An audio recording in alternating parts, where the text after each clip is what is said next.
Good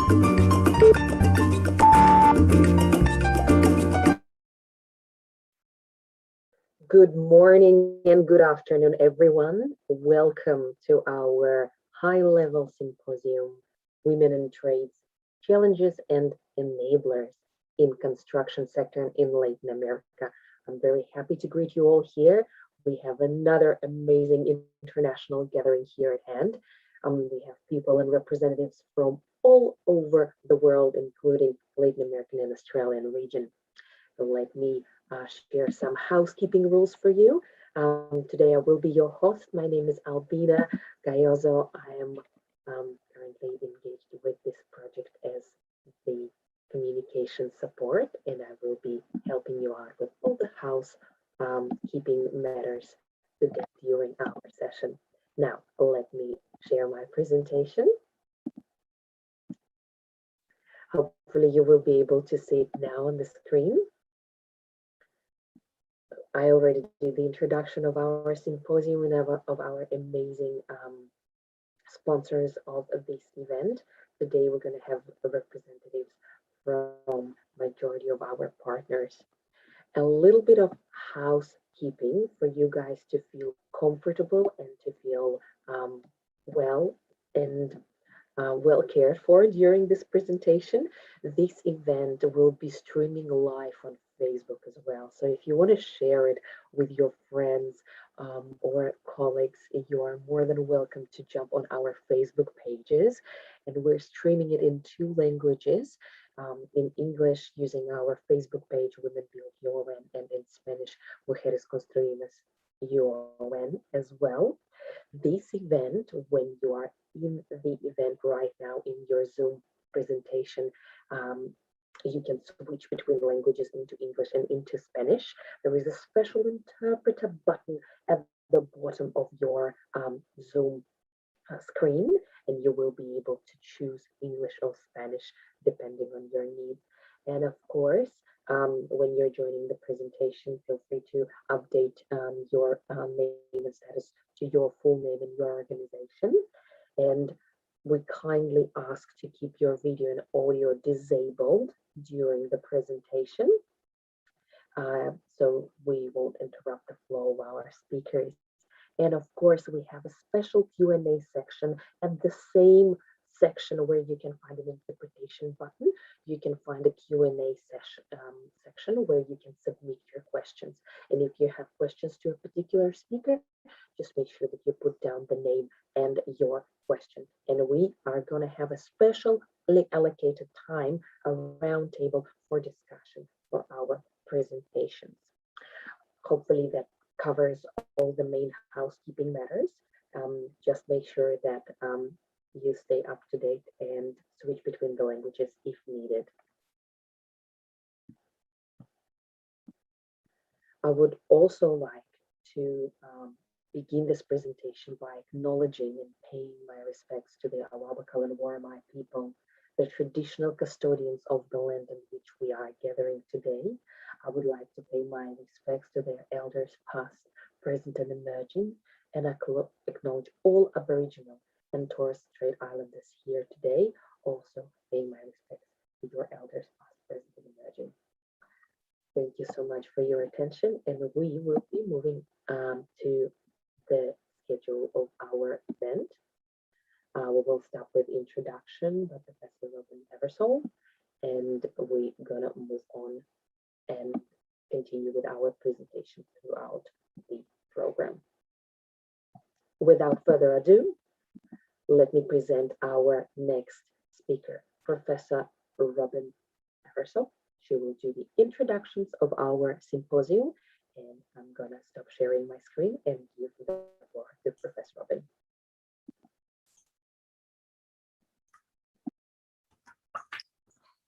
A very good morning to colleagues in Australia, and a very good afternoon to colleagues in South America.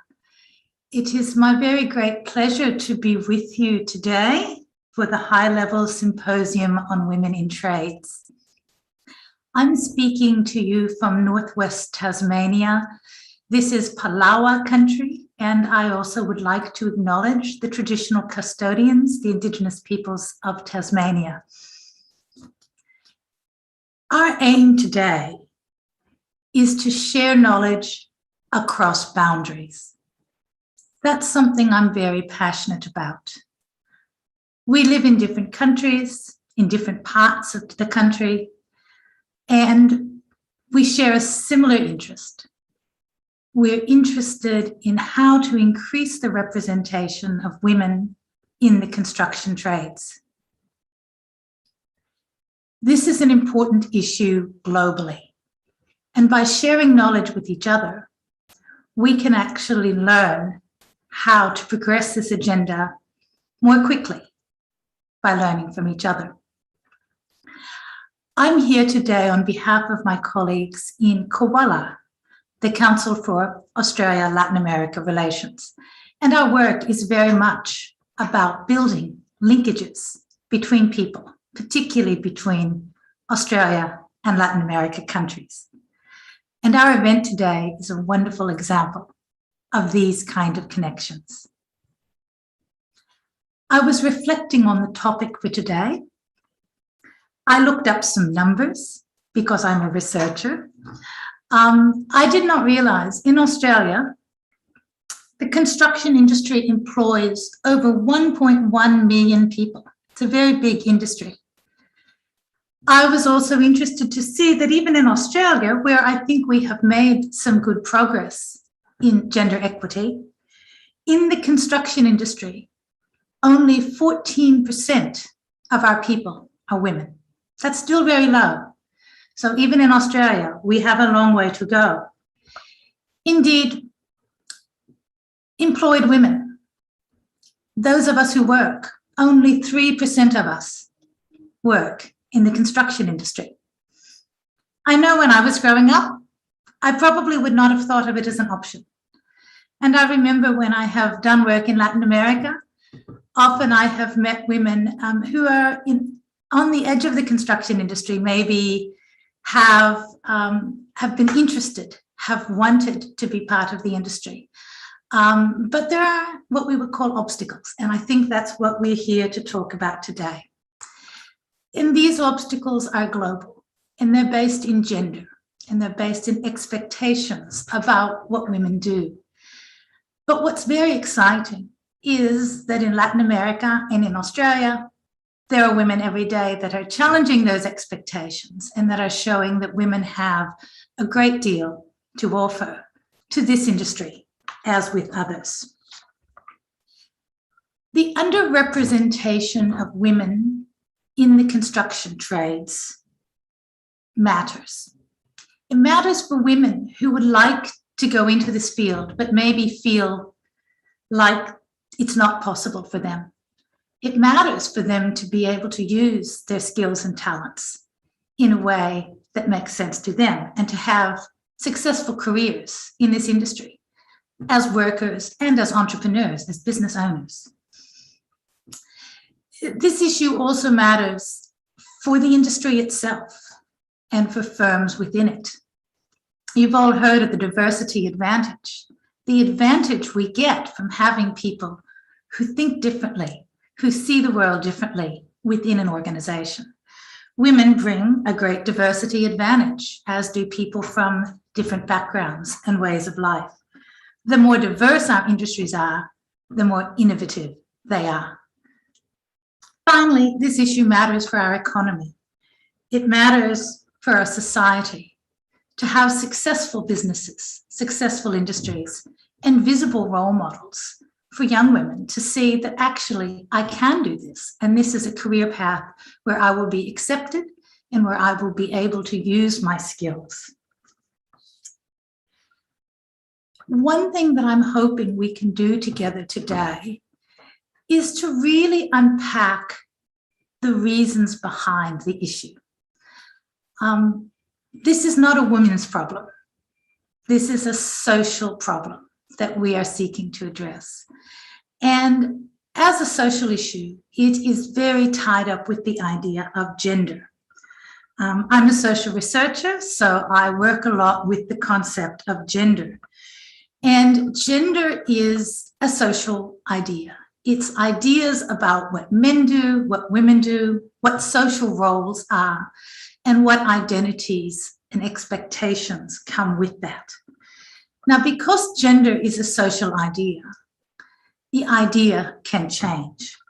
And much of what we are doing in the gender equity space is to understand what the barriers are.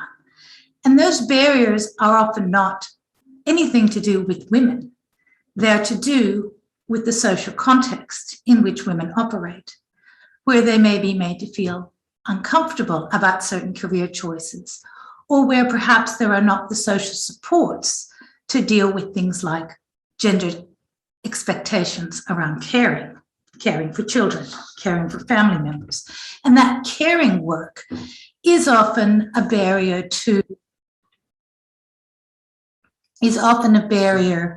to full participation in the workforce. However, these barriers can be overcome through stronger social supports. So this is a conversation that I'm very much looking forward to today. COALA's role, the Council for Australia-Latin America Relations, is to support these kind of people-to-people links across boundaries. Learning across boundaries is the most powerful form of learning. We bring our diversity advantage into the room, from Peru, from Colombia, from Chile, from mainland Australia, and even here in Tasmania.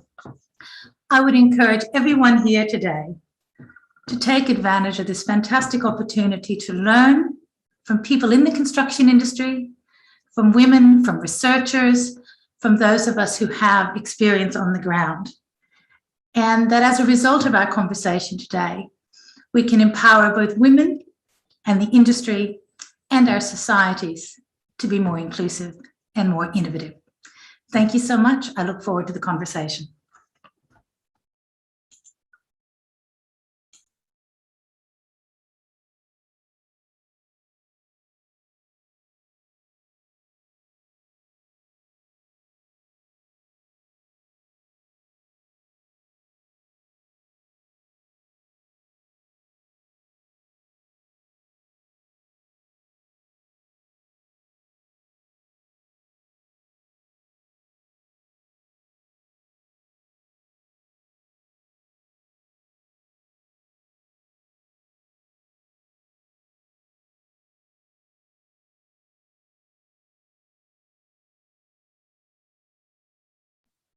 Thank you so much, Professor Robin.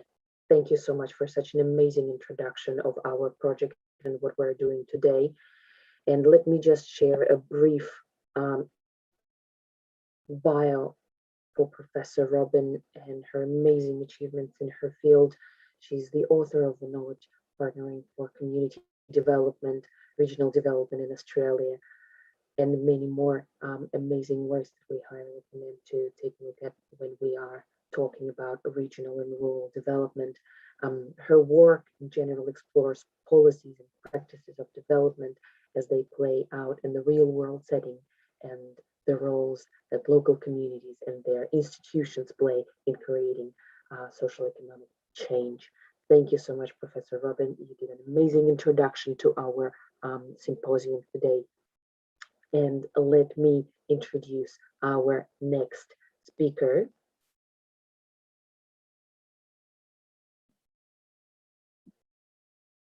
Dr. Vivian Osha-Mallorca.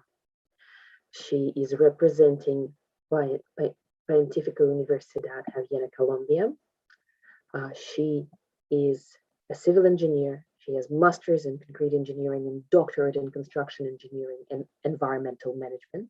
She is mother of two beautiful children, Santiago and Francisco. And she is Edgar Vargas' companion on the way. Currently assistant professor and the head of the civil engineering program of the Faculty of Engineering of Pontifical Universidad Javeriana, researcher in the area of concrete and construction and demolition waste management since 2006, convinced of great contributions of women in the construction sector and of the need of sector that advances towards sustainability. I'm going to invite Dr. Vivian to present today. I'm going to share her presentation as well. Thank you so much. And now I'm giving the floor to Dr. Vivian. Thank you very much, Albina, for your introducing me. And I can start with my presentation. Okay. No me deja compartir la pantalla. Si me habilitan, por favor. Ok, perfecto. Thank you so Muy much. bien. Thank you. Bueno, como mencionaba Albina, pues yo digamos que llevo un tiempo trabajando en la industria de la construcción, me gradué como ingeniera civil en el 2002 y pues este tiempo buscando, ¿cierto?, muchas opciones para encontrar mi sitio en la construcción, al final termino en el tema de, digamos, de gestión de residuos de construcción y demolición y cómo buscar, ¿cierto?, hacer la construcción un poco más sostenible, un poco más amigable para nuestro entorno. En este espacio voy a contarles un poco sobre las barreras en la construcción para las mujeres, ¿no?, en nuestra industria. Siguiente, por favor.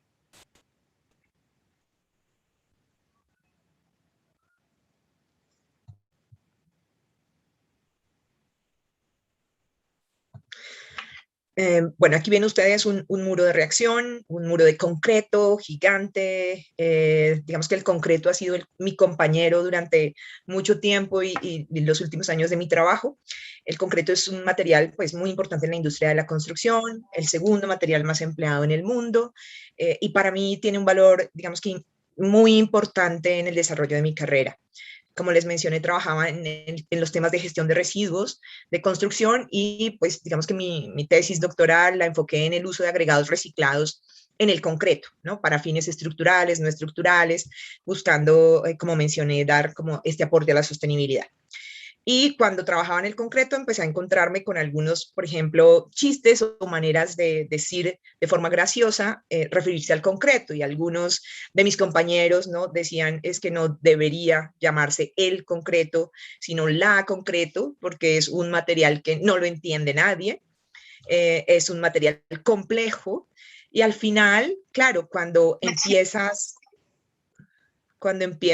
a trabajar con el material, pues te das cuenta que al igual que, digamos que tienes que entenderlo y que no se trata de el concreto o la concreto, sino que finalmente, pues todos los seres humanos somos complejos y necesitamos, digamos, encontrar nuestro sitio. Hace unos años he venido participando también con una asociación que es WICA, Women in Concrete Alliance, porque pues claro, voy en el mundo del concreto y pues las mujeres en el concreto también queremos hacer, digamos que estos trabajos y estas labores de inclusión. Siguiente, por favor.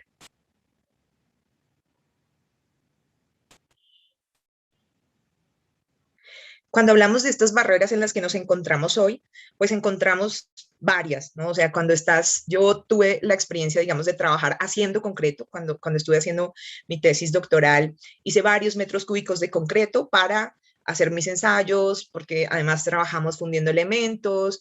Digamos que pude explorar el material y tuve la oportunidad, digamos, de cargar sacos de cemento, de tomar la pala y poner los agregados en la mezcla, de revisar, ¿cierto?, cómo era el comportamiento del material, de hacer análisis del laboratorio, tomar pruebas, estar días, ¿cierto?, y noches en el laboratorio haciendo mis análisis. Y veía que definitivamente, por ejemplo, el tema de la capacidad física, ¿cierto?, a veces puede ser una barrera. Levantar un saco de cemento son 45, 50 kilos y pues tienes que hacerlo de la mejor manera, ¿no? Yo intentaba siempre usar todos los elementos de protección personal, apoyarme de los equipos, digamos, que me permitieran facilidad en el trabajo, pero pues definitivamente era como ir al gimnasio un tiempo, ¿no? Estar un poco levantando estos materiales. Entonces, a veces la capacidad física puede ser una de las barreras. Por supuesto, el tema de los estereotipos, los imaginarios sociales, el dónde nos enfrascan o dónde nos vemos bien las mujeres, temas familiares, ¿no? Porque a veces también cuando estás en una industria en donde digamos, predomina el género masculino, pues de hecho la familia empieza como a ver a veces qué está pasando, estás segura, si quieres eso. y temas también, por ejemplo, como el miedo a cometer errores, ¿no? Entonces estás en un entorno en donde te sientes muy vigilado, en donde quieres hacerlo todo perfecto, en donde pues estás esperando no cometer ningún error porque sientes que otros están esperando ver ese error que cometes para decir no sirves para esto. El ambiente de trabajo también, pues no siempre es amigable, no siempre hay baños, duchas para hombres y mujeres, entonces a veces nos encontramos ya en un entorno laboral muy difícil y hacer este equilibrio entre la vida laboral y la vida familiar, pues no es fácil a veces en el sector de la construcción. Y dejo aquí, de hecho, cosas como el vestuario, ¿cierto? Porque no pueden, o sea, no puedes a veces usar la ropa que quisieras siempre.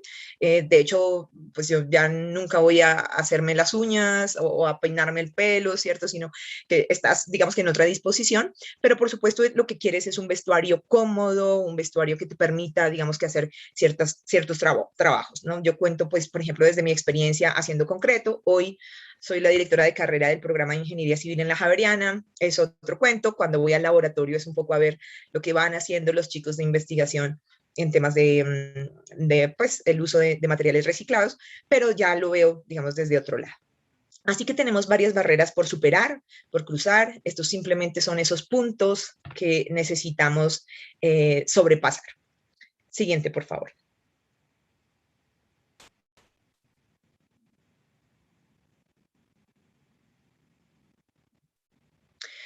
Encontrando, bueno, revisando un poco algunas investigaciones, encontré que Ibáñez en el 2017 mencionaba algunas barreras que había estudiado, digamos, durante unos años, analizando el comportamiento, ¿cierto?, de las mujeres en el sector, sobre todo enfocado, pues, a qué pasaba, ¿cierto?, qué pasaba dependiendo de la empresa. Entonces, se mencionan barreras como, por ejemplo, la falta de, a veces, regulación en el sector de la construcción. Entonces, depende mucho un poco de la empresa en la que estés trabajando, si se facilitan las cosas por ser mujer, si se trabaja por la equidad de género. Hoy en Colombia, digamos que con la experiencia de Wicca, hemos tenido la oportunidad de conocer empresas productoras de cementos, de concretos, que le apuestan a la equidad de género y que realmente están comprometidos en buscar innovación de manera que la mujer tenga mayor participación. Pero esto no sucede con todas las empresas y hay empresas que a veces surgen, digamos, por el boom de la construcción y que pueden aprovecharse en cierta medida de algunas condiciones laborales, ¿cierto? Como por ejemplo excesivas horas de trabajo o excesivo trabajo o condiciones no seguras, ¿cierto? Sin elementos de protección personal, etc. También tenemos barreras relacionadas pues con el hecho de ser mujer en un mundo de hombres, como el tema que les mencionaba de la fuerza física. Entonces hay una cultura machista de el más fuerte, el que más puede, el que además puede sin ayuda, y eso al final lo que genera es un incremento de los riesgos para la salud de todos. Y cuando entra la mujer en la participación, digamos, más fuerte de la industria, se genera una nueva cultura hacia el cuidado. La barrera, por supuesto, de la cultura masculina y de la feminidad, entonces la imagen personal, cómo va a ir la mujer vestida a la obra, cómo va a ir a visitar, si ella es dueña de su empresa, también cómo visita a sus clientes. Entonces, por no generar estos espacios que algunas veces se encuentran, ¿no?, de acoso o de discriminación, ¿no? El efecto también del distanciamiento o la visibilidad y la demostración, que también lo mencionaba, el ganarse el lugar, demostrar que lo puedo hacer, yo lo tengo que hacer bien, ¿cierto? Y entonces demostrar que lo hago de manera idónea, que no cometo errores, se vuelve en una presión adicional para las mujeres en el sector. Y finalmente, por supuesto, la discriminación y el rechazo de algunos de sus compañeros de trabajo. En muchos casos, pues pueden ser, digamos que entre los mismos hombres, en donde aíslan un poco a las mujeres que entran, dependiendo un poco, por supuesto, del nivel y del oficio que entren a hacer. Pero también hemos encontrado casos hasta de las mismas mujeres, ¿no?, que de pronto hacen otras funciones dentro de la construcción y que cuando una mujer entra a hacer algo un poco más como en este estereotipo de hombres, generan críticas, ¿no? Así que es una discriminación y un rechazo que puede darse desde los dos géneros. Tristemente, a veces las mujeres somos muy duras con nosotras mismas. Siguiente, por favor.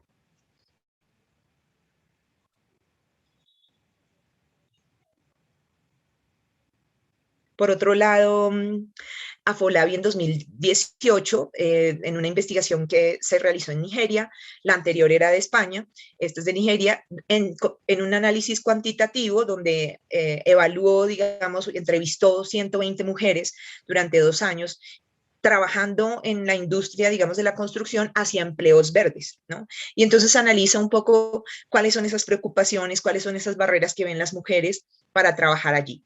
Y se encuentra con que, por supuesto, las estructuras patriarcales comunes que nos, digamos, enmarcan, se percibe como un gran obstáculo para que las mujeres se conviertan en líderes, ¿no? Ejerzan esos cargos de liderazgo. Y que además también menciona un problema que es complejo y que a menudo pues, puede ser oculto, como la falta de confianza en uno mismo. Entonces, como mujeres, claro, si yo necesito ser vista, si yo siento que necesito ganarme el lugar, si yo siento que tengo que hacerme el espacio, no cometer errores, pues también puede ser que eso fomente una falta de confianza en mí y que me haga un poco dudar, ¿no? De esa capacidad de acceso a puestos de liderazgo en el sector de la construcción. Lo que evidencia también Afolabi y otros investigadores es que las contribuciones de las mujeres en general aportan al desarrollo sostenible del sector cuando se superan estas barreras. Como les digo, mi caso es, o sea, a mí me gusta trabajar en un concreto, pero no en un concreto convencional, no en un concreto en donde está el 100% de cemento y entonces tenemos las máximas emisiones de CO2, sino que me gusta trabajar e investigar en temas de concreto que busque mitigar, por ejemplo, esa huella, ese impacto de CO2 al ambiente y que, por supuesto, contribuya un poco a ese desarrollo sostenible, ¿no? Siguiente, por favor.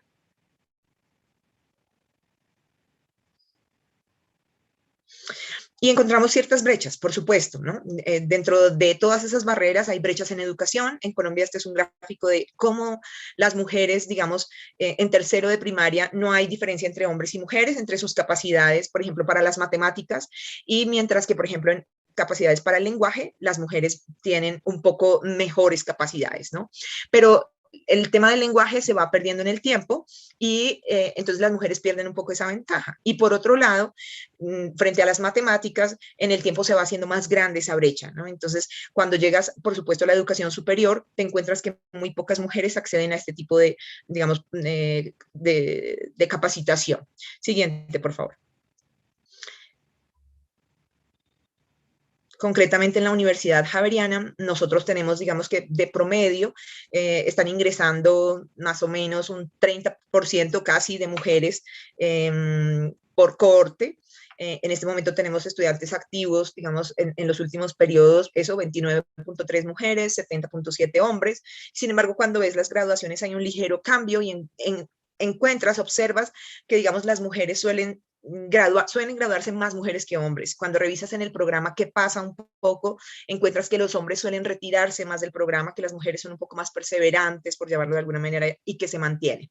También cuando observamos los promedios que obtienen las mujeres y los hombres en el programa, los promedios ponderados de las mujeres son ligeramente mayores que los de los hombres.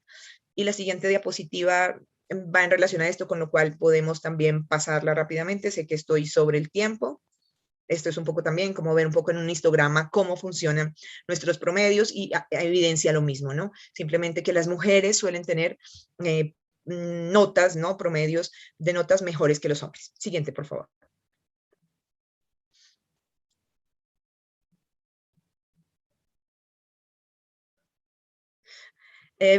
Entonces, nuestra invitación, por supuesto, es a superar estas barreras, a hacer del sector un sector un poco más sostenible, a que las mujeres podemos participar definitivamente en todos estos roles que vemos en la diapositiva y que contribuimos a una, digamos, cultura del cuidado, a hacer nuestro trabajo con amor. Vamos a contribuir a la equidad de género, porque cuando la mujer participa en la construcción, finalmente lo que termina haciendo es equilibrando el sector y generando un espacio más adecuado para todos nosotros. Siguiente, por favor, ya estoy terminando.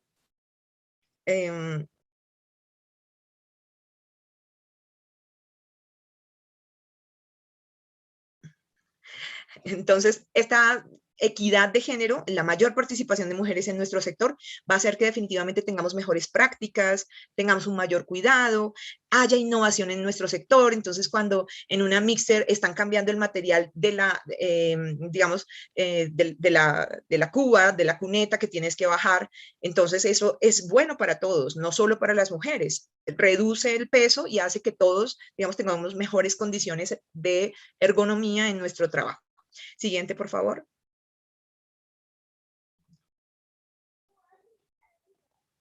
Siguiente, por favor. Dejemos. Así, al final estamos trabajando por contribuir a los objetivos de desarrollo sostenible. Y con esta cultura del cuidado y nuestra responsabilidad, realmente aparece ese instinto de preservación de la vida que va a impactar a todo, al medio ambiente, a nuestros compañeros de trabajo y por supuesto al proyecto. Y ya para finalizar, la última, por favor.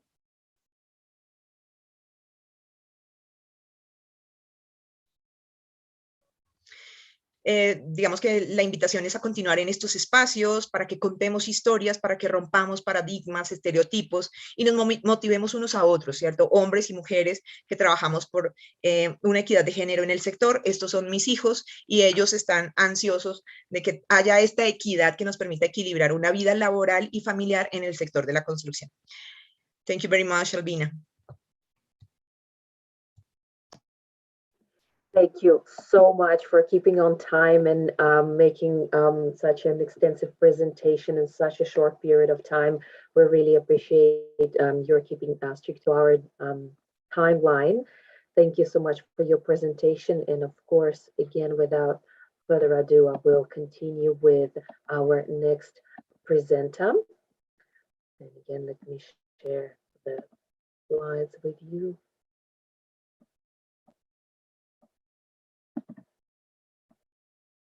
Perfect. So our next amazing speaker is Miss Christian Show. She is representing organization NAWIC from Australia. She joined this organization in 2007 and became the chair of the ACT members and of the New South Wales and ACT chapter, as it then was. After a few years, she helped found an ACT chapter of NAWIC organization and served as a president of that chapter. She has a long history and a background in construction, having been the construction partner at Meyer Vanderberg Lawyers for several years before moving to Brisbane. During her Brisbane journey, Christine was the project lawyer on both of the Airport Link project and Victorian Desalination project as well. So Christine is currently working as the project lawyer for Capital Metro on the light rail project. She's very passionate about the role of women in construction industry, and she has both mentored and been mentored by some of the most talented and innovative women in the field. So let me share her amazing presentation as well, and we can continue with our next speaker. Ms. Christine, if you can take over, that would be fantastic. Hi, everybody. I'm very happy to be here. Hopefully my technology is working. I'm awful at it, so my apologies in advance if anything doesn't work. There is a PowerPoint presentation. I've got no idea how to share my screen, so I'm hoping somebody in the background can do it for me. If not, that doesn't matter because I'm used to speaking without one anyway. I also want to acknowledge and pay my respect to the traditional owners of the land from which I'm speaking to you today, and that is the Ngunnawal peoples. I would also like to pay my respect to the Ngunnawal elders past, present and emerging, particularly the female leaders who are emerging. I am very, very honoured to be amongst a very, very distinguished company today, and I think I wanted to if I'll go straight to the next slide, I just wanted to throw some numbers at you because I know that many of you who are academics, particularly those who are in the research field, appreciate the numbers and also appreciate that numbers can be a little bit elastic. But recently, as recently as yesterday, Australia celebrated Equal Pay Day. That is, how many extra days women would have to work in Australia on average in order to achieve the same pay as their male colleagues.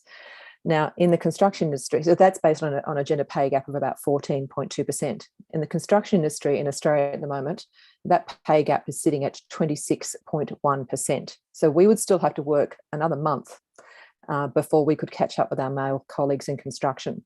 So this is all on the basis or the background of why is it that we think that women are not entering into the construction industry so much right now. So I think some of the figures around women in construction depend on how you interpret the Australian Bureau of Statistics as to who is a woman in construction. It sits somewhere between 11 and 12%, and in accordance with the Workplace Gender Equality Agency, they place it as high as 18%. So it kind of depends on where you see the lines drawn. But one thing that is quite clear is the number of women who are working in trades is still only at about 2%, which is really not a very high figure. And then when you look at how many women are in management roles, that figure sits at about 18%. So when you're looking at numbers again, when you have 50.5% of the Australian workforce are female, they're not very highly represented in the construction industry. So one has to beg the question, why? And the topic I'm speaking about today is addressing the gender stereotypes of the masculine culture of construction. And there is absolutely no doubt in my mind that the culture of the construction industry, and what I'm learning is that it's not just Australian, but worldwide, the culture of the industry is what is preventing women both entering the industry and once they've entered, then staying. Retention rates of women in construction are dropping. So the number of women employed in construction at the moment in Australia is going backwards as opposed to going up. So now it has been around for a bit over 25 years. And at our core, we are looking to engender understanding of what it is to have a career in construction so that we become a more equitable construction industry, an equitable industry in which women fully participate. But that's not going to happen until we start actually getting industry and government on board and understanding why culture of the industry is so important. So if we go to the next slide, it gives you a few examples of why it is that women might be a little bit adverse to entering the industry. So the 26.1% pay gap is probably not a bad way to start. Why would you enter an industry where it is one of the highest paying industries in the country, but it's dominated by men? And even if you do manage to get into that industry, you're not going to get paid as much as your male colleague. Now, the gender pay gap, it's very important to understand, is not the same as equal pay. In Australia, our laws make it illegal for you to not pay somebody who is undertaking the same work, the same amount of pay. So that is illegal. What we're talking about is, well, what are all the other factors that contribute to the pay gap between men and women in the construction industry? Much of that is related to the fact that men tend to ascend to higher managerial roles or the C-suite, so CFOs, CEOs, whereas women do not. There seems to be a lack of female leadership, but also what we call the pregnancy penalty. So women will, given they're the only ones who can carry a child at the moment, they're the ones who are unable to stay in work continuously for a continuous period of time. They have to take some time off and take some time away to care for caring roles. And as a result, I'm missing out on career opportunities.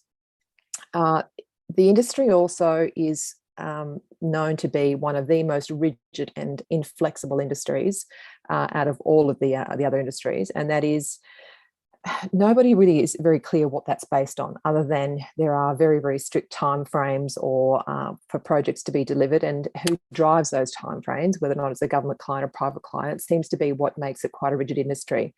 So in Australia at the moment, there is some talk about trying to go from a 6-day working week to a 5-day working week. And there is some research being done in that area to try to ascertain whether or not it's possible to achieve that work-life balance and flexibility in the construction industry. Because when it comes to attracting women into the industry, it is difficult to ignore that women still have that disproportionate share of the unpaid caring and domestic work. The lack of flexibility of the industry is what is contributing to it being a difficult one for women to actually make any headway. So if we go to the next slide, I want to talk about a little bit about the culture. So there was an article recently that came out that basically just highlighted something that's been known and ongoing for quite some time, and that was the Electrical Trades Union did a bit of an expose of what it was like for women tradespeople to be working out on site. And those are often sites that are remote. And the biggest issue is, and I think it has been touched upon by some of the previous speakers, a lot of these construction sites are just not built for women. So there is an assumption that women can just use the same toilets as men. There is an assumption that women don't need to have locks on their showers when they're working on site. And if women are on site, they are more likely than not to be in the minority. And when they're faced with issues of having signs like that put on their door and they're made to feel unwelcome, it's little wonder that women are not all that keen to stay where they don't feel wanted. And this is what we talk about in relation to the culture. And we talk about why aren't they wanted on site? And I think the issue we are seeing, so things as basic as making sure that women have correct PPE, women have toilets on site, women have toilets that can be locked on site, seems to be really quite a basic requirement. And given we're in 2021, it seems to me quite unconscionable that we're still having this discussion. But when we reflect upon the culture of the industry and why it seems to be that women don't feel that comfortable about being there, it's little wonder when this is actually still going on in this day and age. When this article came out, I literally read, I mean, look, I'm a lawyer, but, so it's not like I'm on sites very often, but when I was working in Queensland, I was on site quite often out, I was in PPE, I wasn't working in an office. And I think it really does come down to my experience, or I should say, was very positive. I had a fantastic, the company I was working for recognised that, women needed to have, certain things. A PPE was specifically made for me, and I didn't have to worry about trying to fit into men's shirts or men's pants for obvious reason. That's a problem. But I think the issue we have is that we look at why the industry is what it is. So there's been a significant number of research done, and NAWIC's been behind some of it. In fact, we had for International Women's Day, we had we have a scholarship, and those scholarships we invite women to talk about how we can possibly improve the industry. One of those scholarship winners was Dr. Philippa Carnamola, who prepared a paper. She interviewed a whole lot of high school students, female high school students, to find out why they don't, or whether or not they were considering a career in construction. And if they were not, why not? And it comes to the result of her paper was the old adage of, you cannot be what you cannot see. That the high school students who were interviewed just could not see themselves with a career in construction for a couple of reasons. One, their parents were against it. They were all in private schools, and their parents said, over my dead body will you be going off and working in the construction industry. They did not see that as a high paying job or something that would give them job satisfaction. They also couldn't imagine it because they didn't know anybody who did that work who was a woman, and also from what they had heard. So I think, and that is that the culture was bad. So that's high school students. But if we take it back a step further and we start looking about what the attitudes are about gender roles, there was a great BBC program recently where they filmed a whole lot of primary school students and asked them to draw pictures of firefighters and Air Force pilots and an engineer. And of course, the children all drew men. And then they shepherded in a series of women, all dressed in the uniforms of a firefighter and a pilot and an engineer, construction workers. And the children were asked to draw them again. So it is interesting to see how hardwired those perceptions are. And they're the perceptions that we are battling against from the very, very beginning. So I think it comes down to, and there was a quote, I think if I can find it, I'll read it out to you, from former CFO of Verizon, Pam Baines. And her quote was, in a male-dominated workplace, it's important to see male leaders advocating for and acting to advance gender equality. Otherwise, you won't see change, or it will be very slow. If I could just add to that, it is even more important to see women in leadership roles on boards and proactively engaging with women in management and leadership positions to actually affect that cultural change. Albina, I'm going to rely upon you to give me a wind up because I can talk about this for hours. And if you hold your hands up and give me a 2-minute or 1 minute warning, that'll be fine. I think the importance is that, and if I can leave you with nothing else, you cannot be what you cannot see is one of the most important phrases I think were ever uttered by a leader in a very, very different position. But I think it is incumbent upon those leaders in the organisations now to start looking at how they can affect the cultural change through recruitment and through retention of women in the industry. Because without that change, without that tipping point of having more women in leadership roles, women who are trying to enter the industry will not stay. The culture will not stay. And there are many examples of companies who are getting it right. Those who have actually conducted their own research and have insisted on 100% hiring 100% female apprentices, despite the fact that the men said, "Well, you're taking jobs away from men," but by doing so, they immediately changed the culture of the organisation in those particular areas overnight. I think, and I'm getting the wind up from Albina, thank you, but I think for organisations like NAWIC, where we support women in industry and want to see that cultural change, for us the only way to do that is to ensure that more women come into the organisation, which is why we've set ourselves a goal of 25% women in construction by 2025. Hopefully that'll start affecting some of that cultural change we need. I'll leave you with that. I'm sorry, I can literally talk about hours on this topic, but I'll stop there. And that's what we definitely should do all together to keep this conversation going. And it's so important to see passionate people, passionate women in the industry who actually been there in the midst of it, who experienced positive and negative experiences, and where we can find that middle ground in between. Thank you so much for your amazing presentation, Christine. Really appreciate your input. And of course, being mindful of the time, we will move on to our next amazing speaker.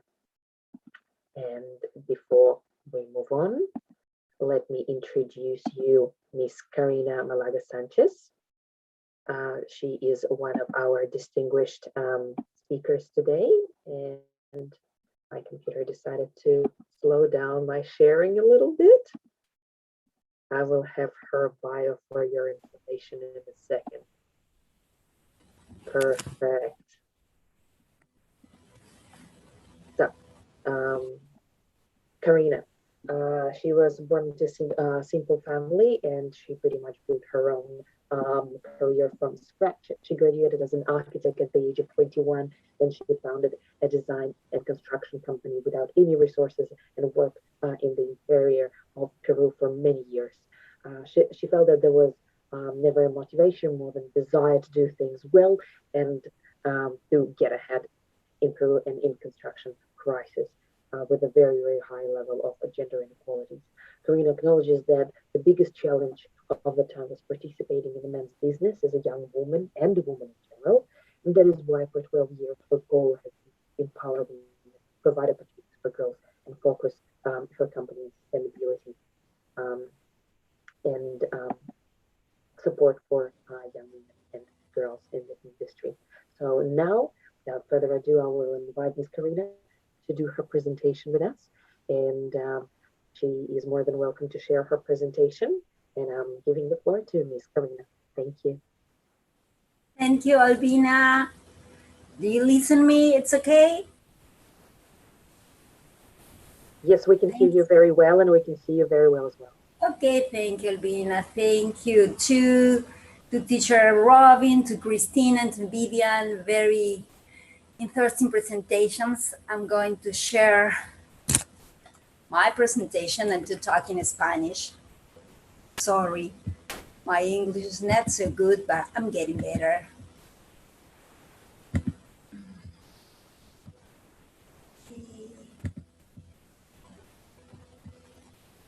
Tell me if it is okay, please. It's yes, okay? We can hear it well. Yes, excellent. Okay. Thank you so much. Muy bien, mucho gusto, estoy muy contenta de estar aquí representando al Perú. Yo soy de Arequipa, que es la segunda ciudad del Perú, una ciudad de más o menos 1 millón de habitantes. Como contabas un poco en la presentación, yo soy tal vez la primera generación de mujeres profesionales de mi familia. Y recuerdo mucho mi madre, que era una mujer de carácter muy fuerte, que venía de la abuela, igual de carácter muy fuerte, tenía un sueño muy marcado. Ella quería una casa. Su sueño maravilloso era tener una casa. Obviamente en el Perú de hace 40 años eso era una misión imposible para una mujer sola. Así es que solía llevarnos los domingos a pasear buscando una casa que tenga un letrero y diga se regala. Yo sé que parece un chiste, pero yo la busqué hasta que tuve 15 años, ¿no? Luego de eso me quedó muy claro el mensaje. La lección era que para llegar al éxito uno debía tener la excelencia académica. Y si es que uno era excelente, iba a caminar siempre por un prado verde como el que podemos ver. Y entonces yo me gradué de arquitectura, en ese tiempo una carrera de hombres. Hice 2 maestrías, muchos diplomados, fui docente universitaria, por supuesto me casé y tuve 2 hijos, y además fundé una compañía de construcción la cual dirigía. He trabajado en ese tiempo con muchos grupos de mujeres de negocios pequeños y grandes. Y entonces estaba yo cumpliendo lo que decía la norma, estaba haciendo mi tarea como debía ser. Pero de repente, cuando llegué a los 35, mi hermoso bosque verde se convirtió en este bosque desolado, porque uno de mis proyectos de vida más importantes, que era mi familia, se vino abajo. Enfrenté un divorcio que destruyó todas aquellas formas que yo había entendido de vida. Había, sí, claro, trabajado en un segmento en que en esa época tenía menos del 5% de mujeres trabajando y casi un 0 de mujeres dirigiendo. Un segmento en el cual, si es que tenías gente que estaba debajo de tu rango, siempre creía que eras insuficiente. Y si es que había alguien que estaba por encima tuyo, siempre esperaba que le hagas algún favor femenino para poder acceder a algún beneficio. Un segmento muy difícil en el cual no se podía tener miramientos. Todas las que hemos trabajado en construcción sabemos que la construcción empieza a 6 de la mañana y termina a 7 de la noche. Estás rodeada de tierra, ruido, como contaba Vivian, y hablas muy fuerte. Y luego llegas a casa y tienes que ser la madre dulce y sumisa, y es muy complejo cambiar de canal de una cosa a la otra. Imagino que muchas mujeres en el mundo, no solo en la construcción, sino en muchos segmentos, enfrentan estas grandes contradicciones. Como me sentía yo hice lo que debía hacer, seguí el reglamento, seguí la norma, y entonces, ¿en qué fallé? ¿Qué salió mal? ¿Por qué no era ese ejemplo de éxito, esa supermujer que yo quería ser? Y entonces me encontré un poco tratando de cumplir con estas frases que creo que no las vamos a comprender todas. Y era, yo quería ser inteligente, pero jamás pretenciosa, ¿no? Muy dulce, pero nunca sumisa. Sensible, pero no frágil. Atrevida, pero nunca desubicada, siempre cuidando mi sitio. Y por supuesto, otro régimen que se nos pide: hermosas, pero superficiales jamás. Y entonces en todas estas palabras hay muchos preconceptos de lo que nosotras queremos ser y lo que buscamos ser. Y es muy difícil que podamos llegar a este equilibrio.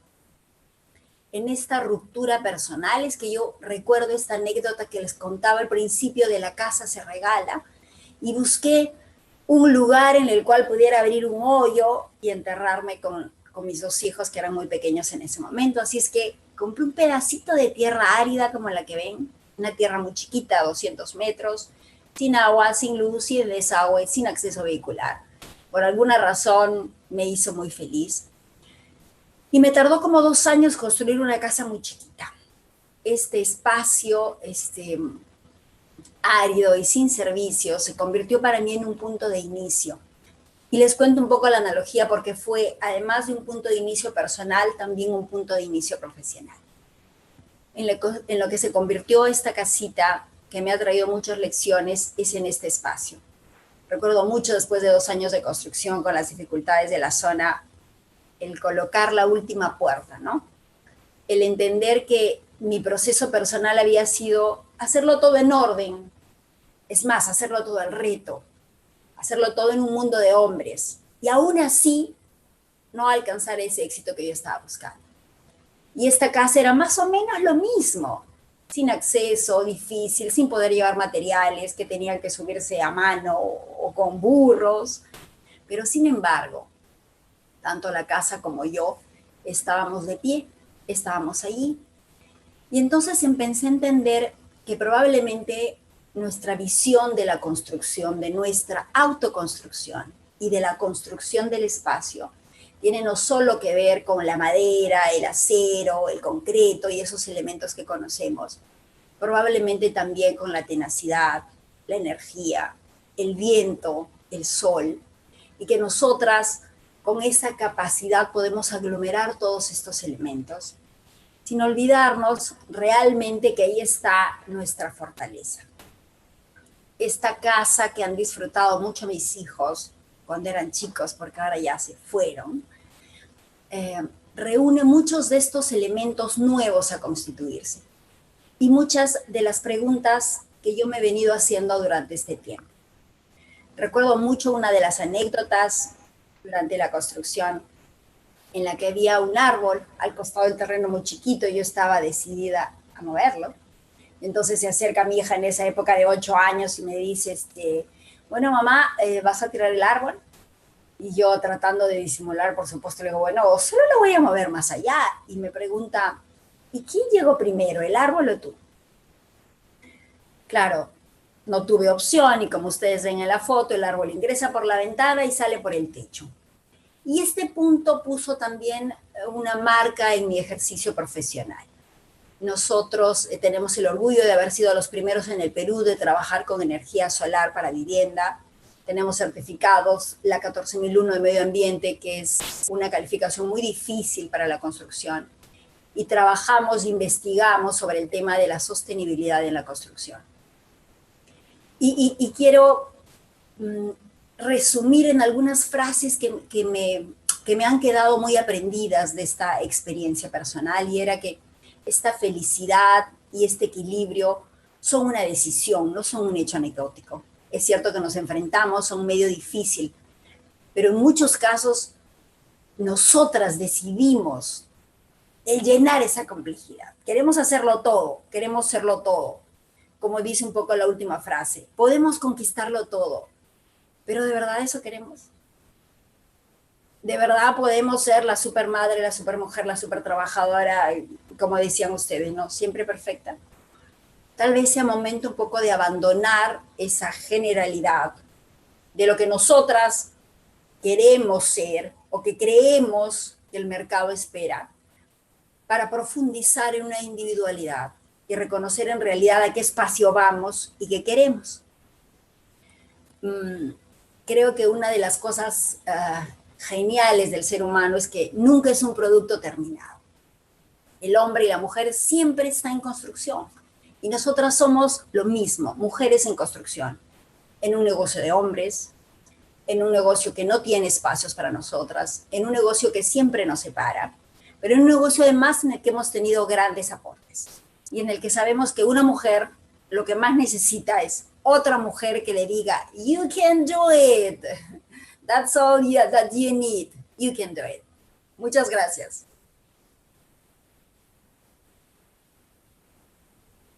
Thank you so much, Karina, for your amazing presentation. The pictures look just mind-blowing. The amazing space that was created is just fantastic.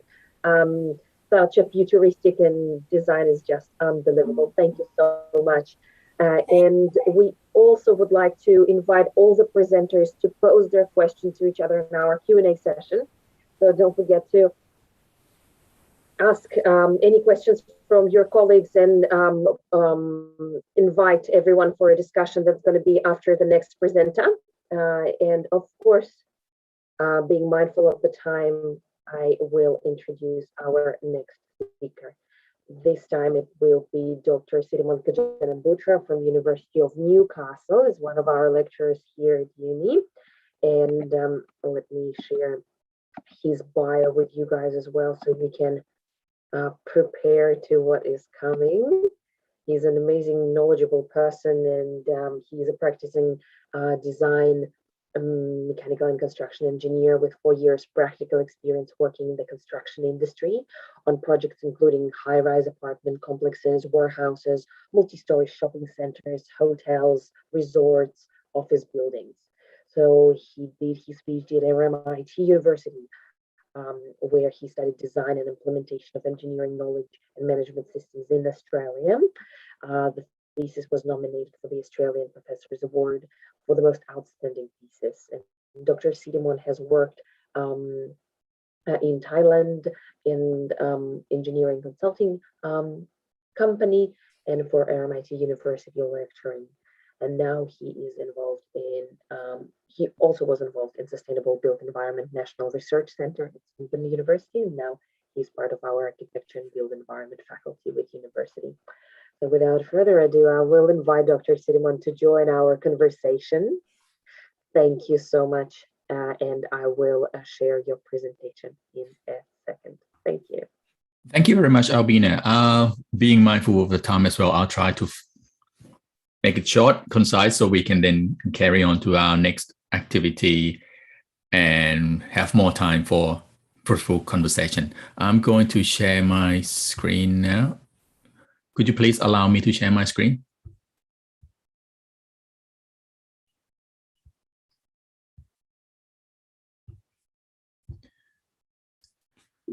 I'm also going to start the time. All right.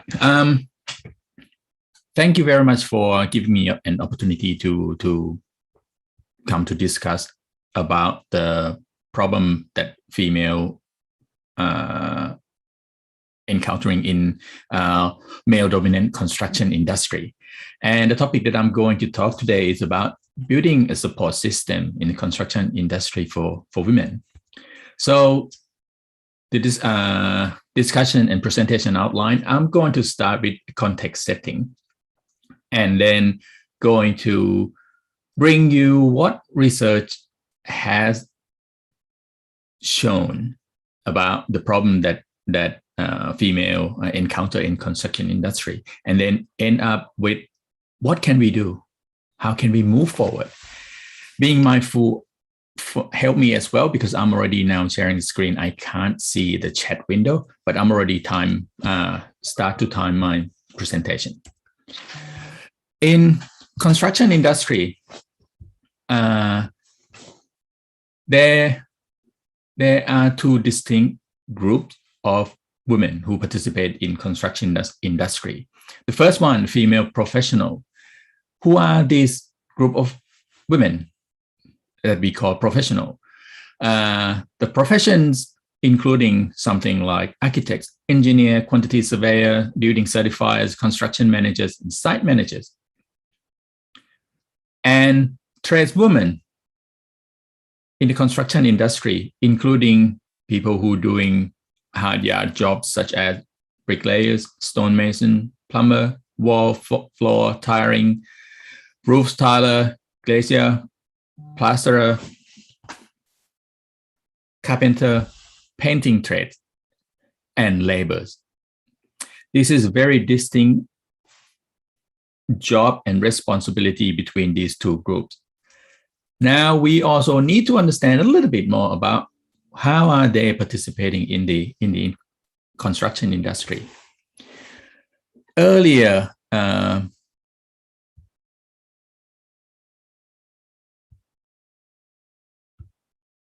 presenter, we have a little bit of statistic about the percentage of women participating in construction industry in Australia. The information might be a little bit more updated than mine.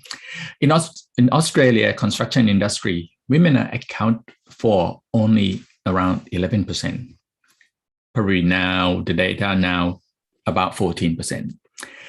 And they tend to leave the industry at rate at 40% higher than male. This is very, very interesting. Not just only low level of participation, but they tend to leave the construction industry at a lot higher rate than male.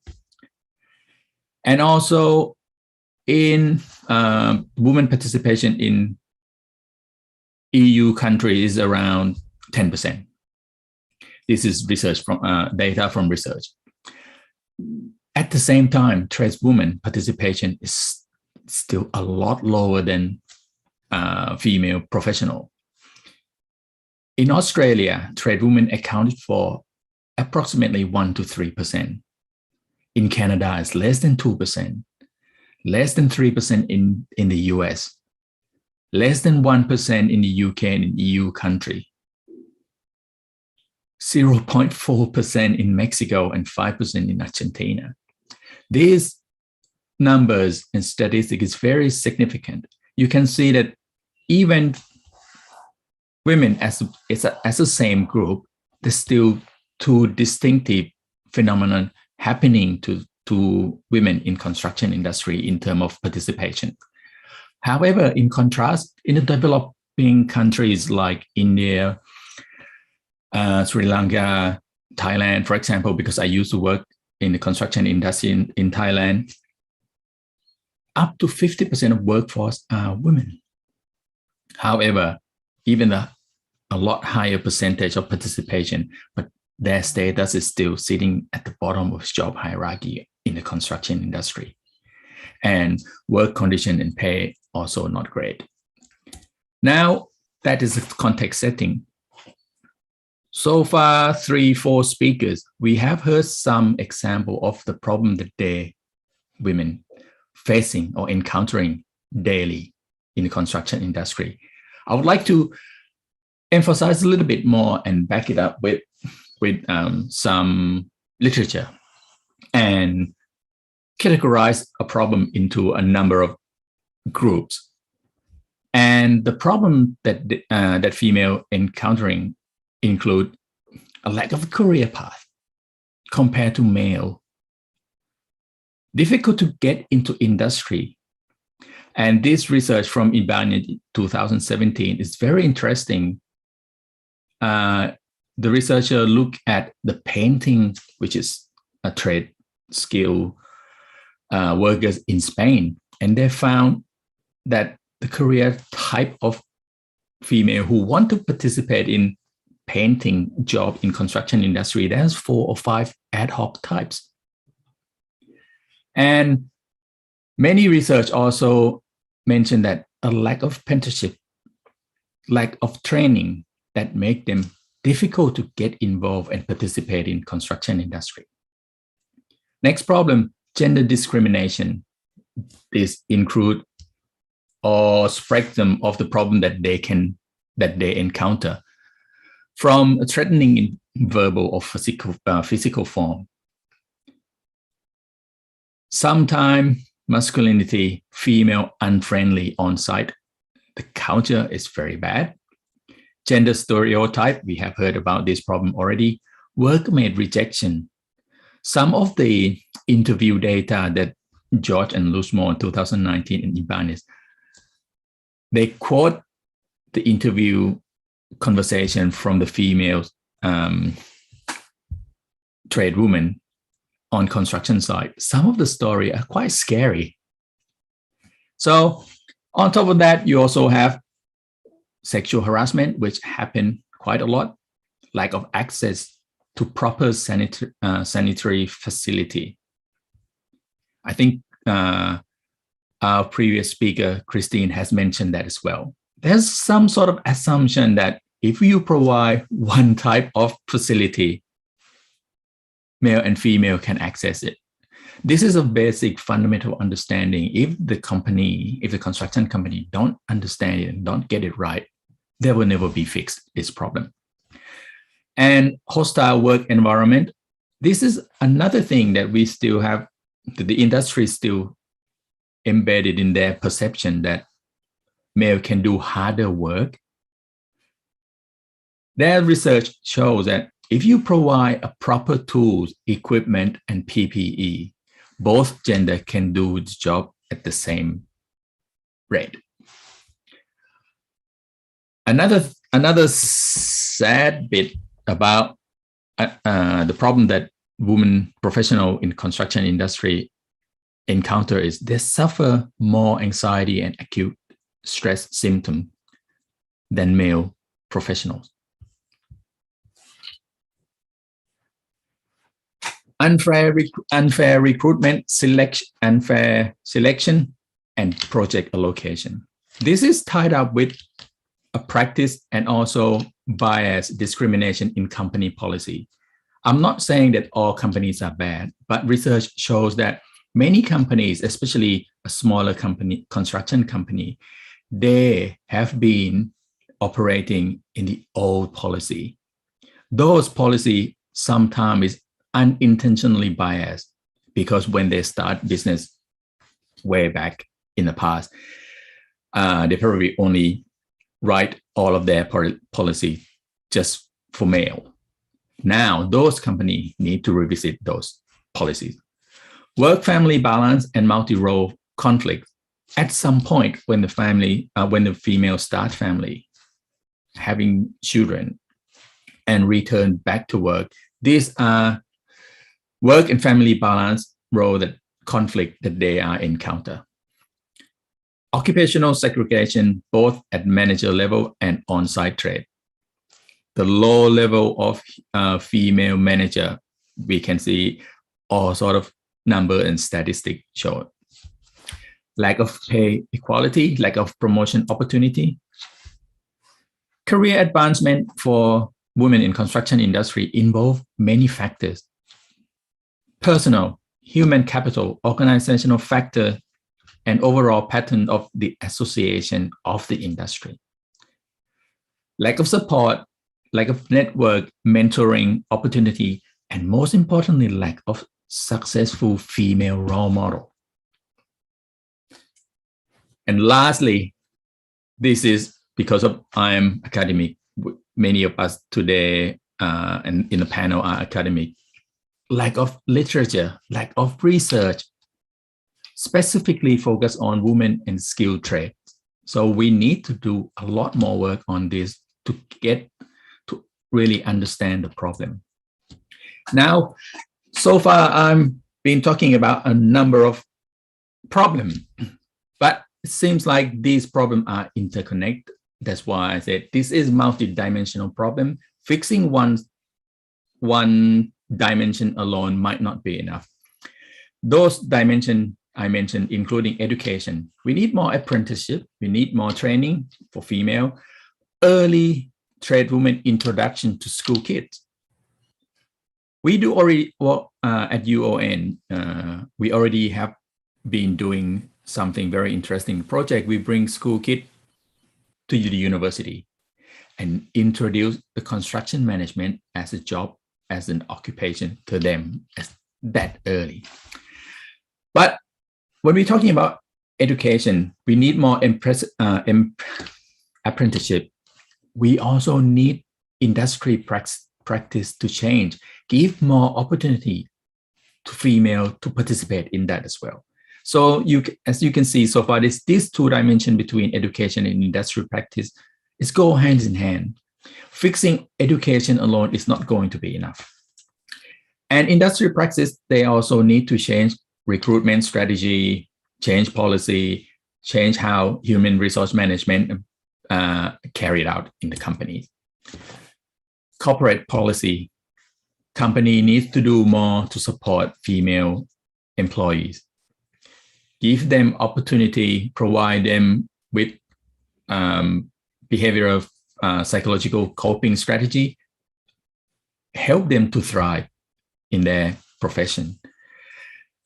At a bigger scale, at the public policy, we also need more work on that. Some example of successful example, such as corporate social responsibility. In other industries, such as manufacturing and mining, they use CSR as a tool to force company to employ more female. And some large infra construction project use PPP or public-private partnership and embedded this aspect into the contract as well. Most importantly, culture. Right, supporting personal development for female, build their self-confidence, training, peer support, a good role model. And the last one, male attitude, culture, gender perception that need to change. But that alone, as it sits under culture and attitude, it also need to be taught, need to be trained, which is related to education. I think this problem, a number of problems that we have been discussing so far are interconnected. Fixing one is going to have impact on other dimension. So we need to kind of go at the problem, fixing it from multidimensional aspect. I would like to end up my presentation. Sorry about the time. I'll try to speed up. What I've been talking so far, you might find is kind of doom and gloom. We already have existing support network up and running all over the world. These are some of the examples. For example, Women in Building Services Engineer. This is the network supporting female in the UK. We have now NAVIC USA, and also our previous speaker, we also have NAVIC Australian chapter. We have SALT supporting and linking tradeswomen in Australia. And we also have New Moon Institute, Lua Nova, another network in Brazil, Descended the Construction Network in Argentina. So I would like to finish my presentation at this point. Thank you very much for your time and being patient with me. I'll try to speed up a lot. Hopefully in the next section, when we have a roundtable discussion, we can continue our conversation. Thank you very much. Absolutely. Thank you so much, Sirimon. You did a really good job keeping on time. So don't you worry. Thank you so much for keeping up with our timing. And let me introduce our next part of the session and our next speaker who will be facilitating our roundtable. Professor Temitope Bilakin. She's an associate professor at the University of Newcastle, Australia. Dr. Temi is an international scholar and leader with significant experience in teaching, research, and industry practice in multiple local and international contexts. So thereby she's facilitating the transfer of knowledge, research outcomes, and teaching into industry through the medium of professional activities and postgraduate qualifications.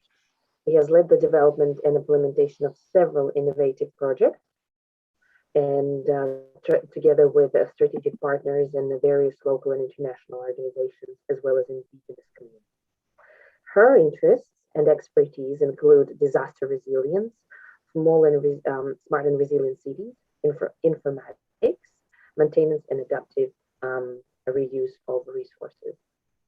And we are moving on to our roundtable. As we mentioned earlier, we have a Q&A section where you can submit your questions. It's right at the bottom of your Zoom navigation panel. So feel free to drop all your questions to that section so we can start the discussion. Now I'm giving the floor to Temi so she can moderate this roundtable. Thank you. Thank you so much, Abina. Thank you for being a great host, and we do appreciate all the work you're doing. Good morning, everyone, and welcome again to this transnational high-level academic industry symposium that is titled Challenges and Enablers in the Latin America Construction Industry, where we examine how to increase the number of women in construction and mining trades in the Latin American region. So my name is Temitope Bilakin, but please feel free to call me Temi so that you don't have to grind your teeth. I am the CI for this project and also will be your facilitator for this roundtable discussion.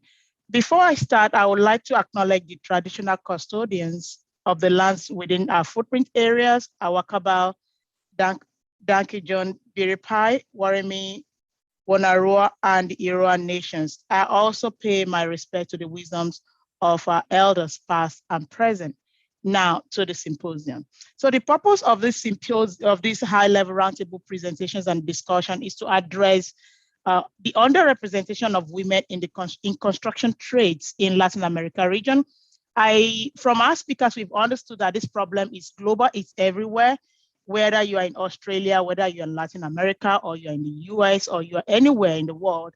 Women have always been underrepresented in industry that has been tagged as male-dominated sectors. So part of the work we want to do today is actually focusing on the Latin America region to see how we can actually increase the representation of women, both at the entry, middle level, and also senior management in construction trades in the Latin American region. So basically, we'll be examining the regional challenges and opportunities to increase women participation and also to facilitate regional exchange of knowledge and bridge fragmented value chains, and also learn from each other how we can, help our women in our region or in our country, wherever we are, to be fully represented in this industry. So we have a couple of questions that will be passing through to all the speakers or all our members of the panelists. And also, I would like to invite all our panelists to put on their video, and please come forward to help with some of the questions.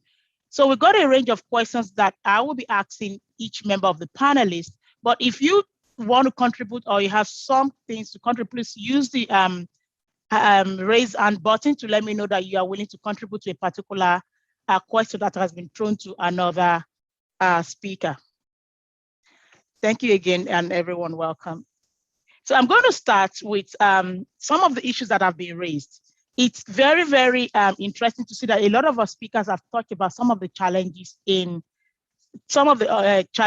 of women underrepresentation, and I was quite impressed that these issues are all in all the countries. And for instance, examples of these challenges that has been brought up here, we have gender stereotypes. What constitutes women's work? What can women do in the construction? And what load can we carry? What exactly can women do to contribute to this? Which is a little bit of interesting topic.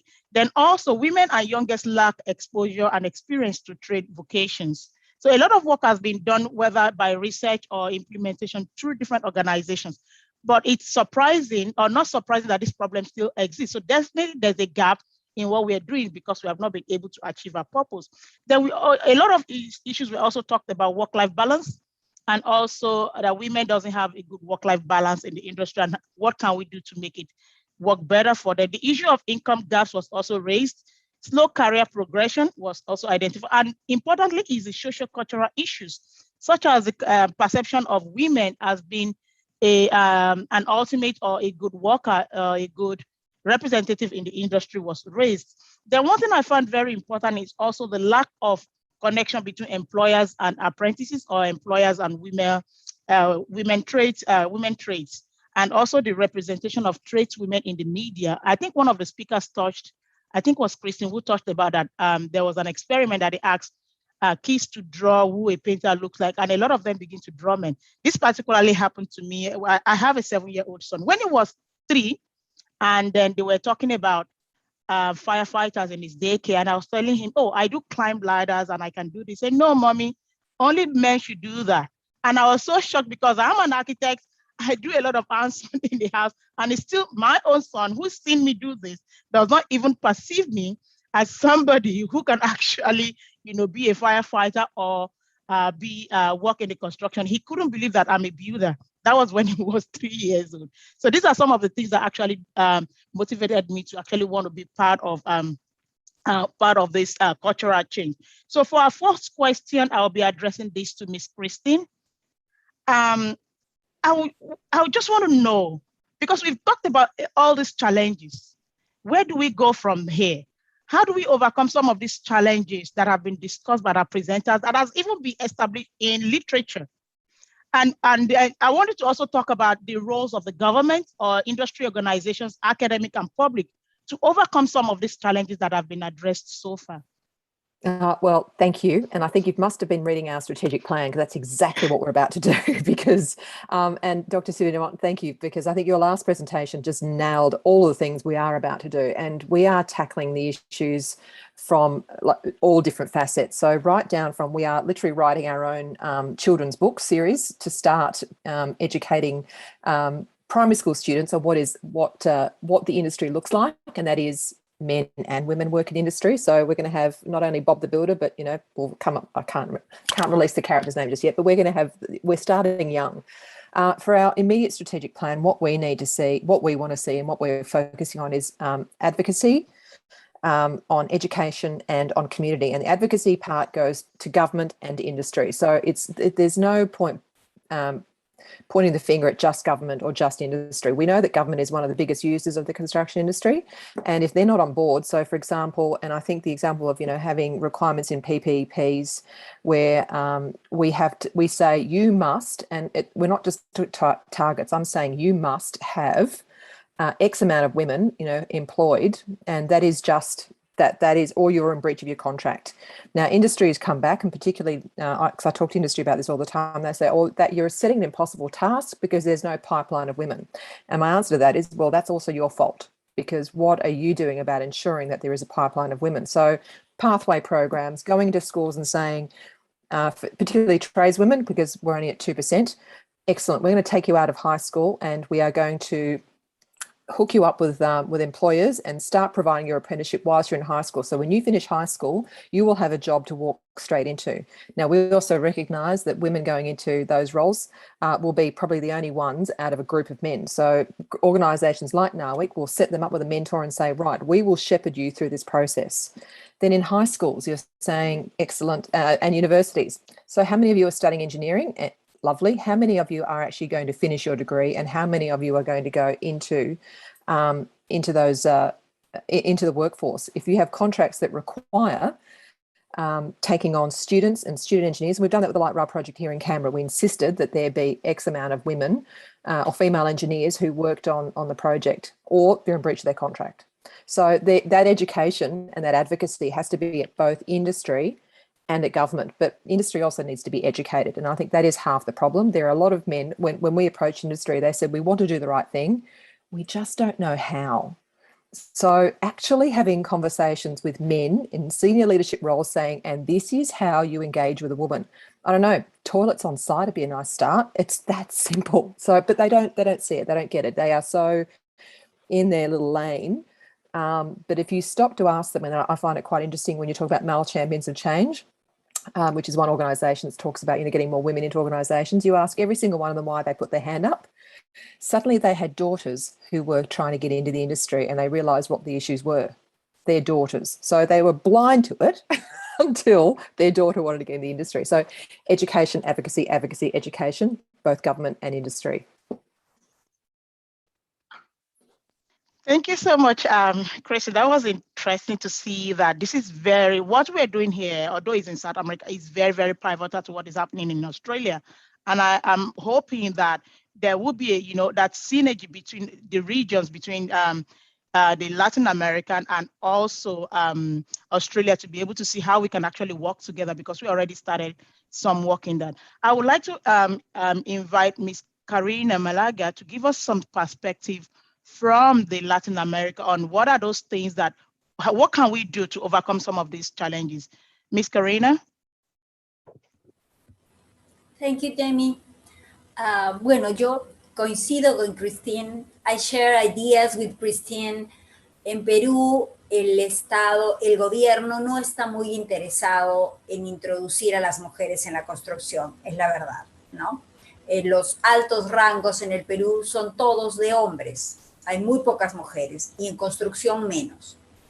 Lo que nos ha dado mucho resultado a nosotros es trabajar con organizaciones de mujeres y, como decía Christine, con las chicas del colegio. Es increíble cómo uno va a los colegios, y hemos ido mucho, y les pregunta qué quiere ser.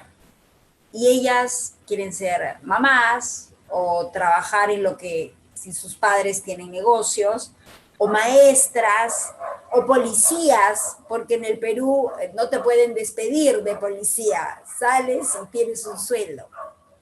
Pero cuando ven otras mujeres que han logrado otros puestos, y cuando van algunas a darles testimonio y contarles, y decirles, yo pude hacer otra cosa, y yo tampoco tuve recursos y logré otra cosa, al final se les vuelve a preguntar qué quieren ser, y hay astronautas, hay biólogas, hay ingenieras, hay un poco de todo, porque el escenario es muy cerrado, las opciones son muy pequeñas. Y lo que nos ha funcionado a nosotros es trabajar desde organizaciones de mujeres. Mujeres que les dicen a mujeres mira cómo ellas lo hicieron y tú también puedes hacerlo. Creo que eso es importante. Y creo que también un poco la parte de la visibilidad, porque muchas mujeres en rubros distintos no se ven, no son visibles. Se ve, como decía Vivian, ¿no? La mujer que tiene el pelo arregladito y la que no es tan femenina, ¿no? Entonces, ese estereotipo creo que es muy malo para la mujer acá. Pero va cambiando, va con fuerza y creo que estos conversatorios ayudan mucho. En el Perú, las escuelas de arquitectura son el 60% mujeres. 60% mujeres. Entonces, vamos a un camino bien distinto.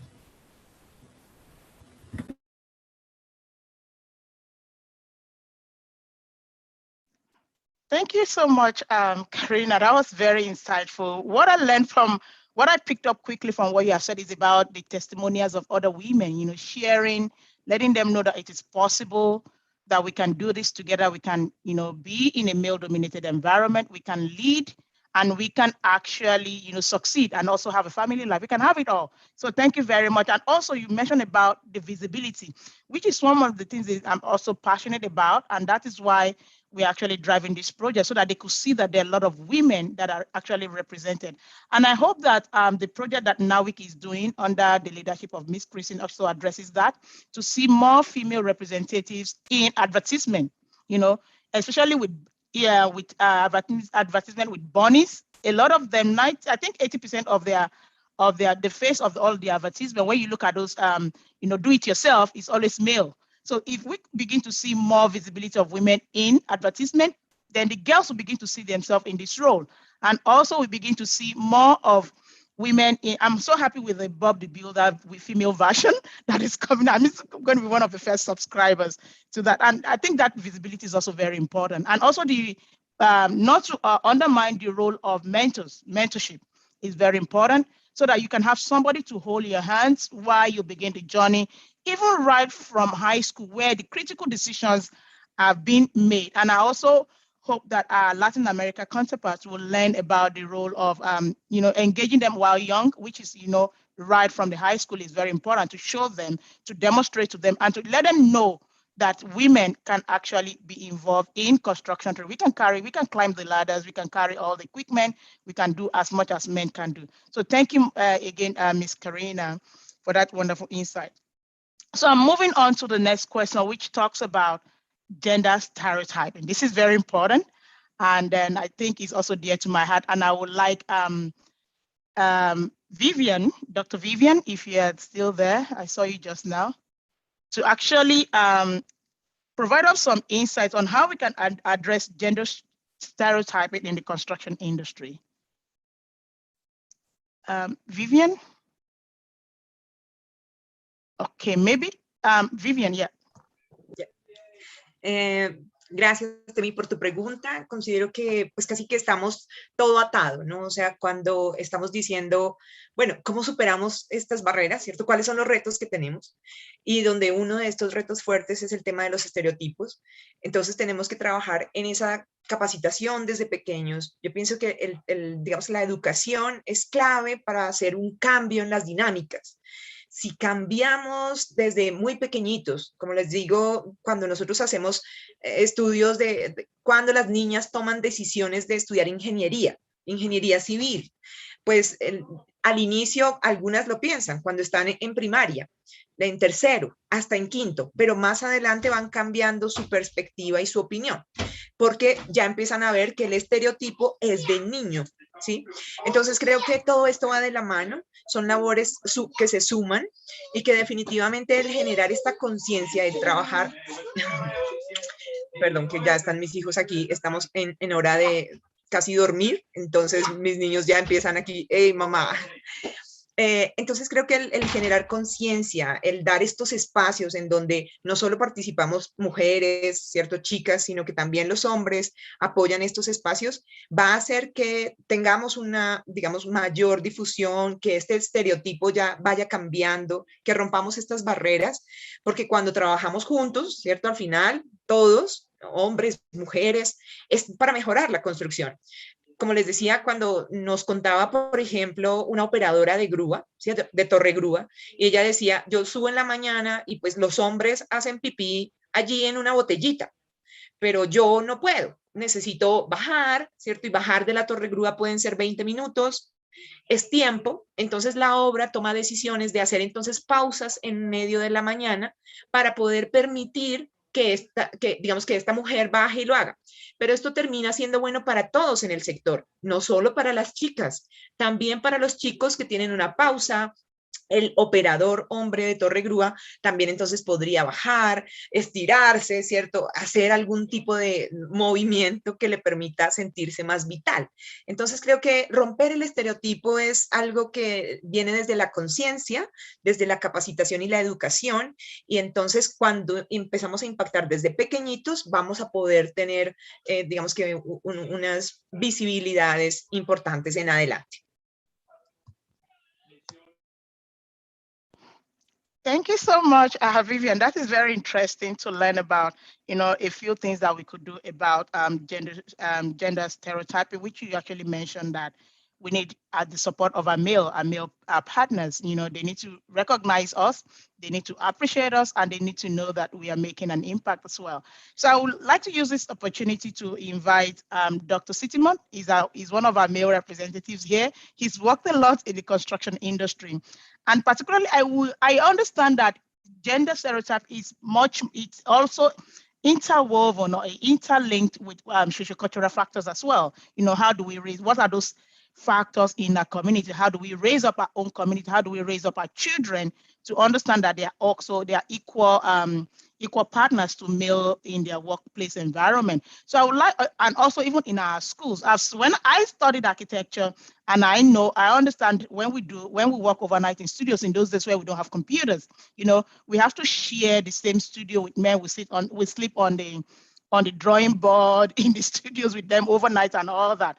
Which I think maybe these days things have changed now that people use AutoCAD, they use softwares, and it wasn't a very palatable experience being a female, lying on the same drawing board or sleeping in the same studio with other male counterparts. And then the way we are being treated, even as females, then wasn't very palatable. I would like to invite Dr. Sitimon to talk about what are those things that we can do, that the male can do.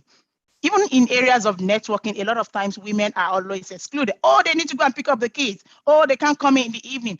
But we believe that a lot of contracts, a lot of decisions are made outside the office. So how, Dr. Sitimon, how can our male counterpart in the industry help us reduce the sociocultural perspectives or issues and also gender stereotyping that women are facing in the construction industry? Yep.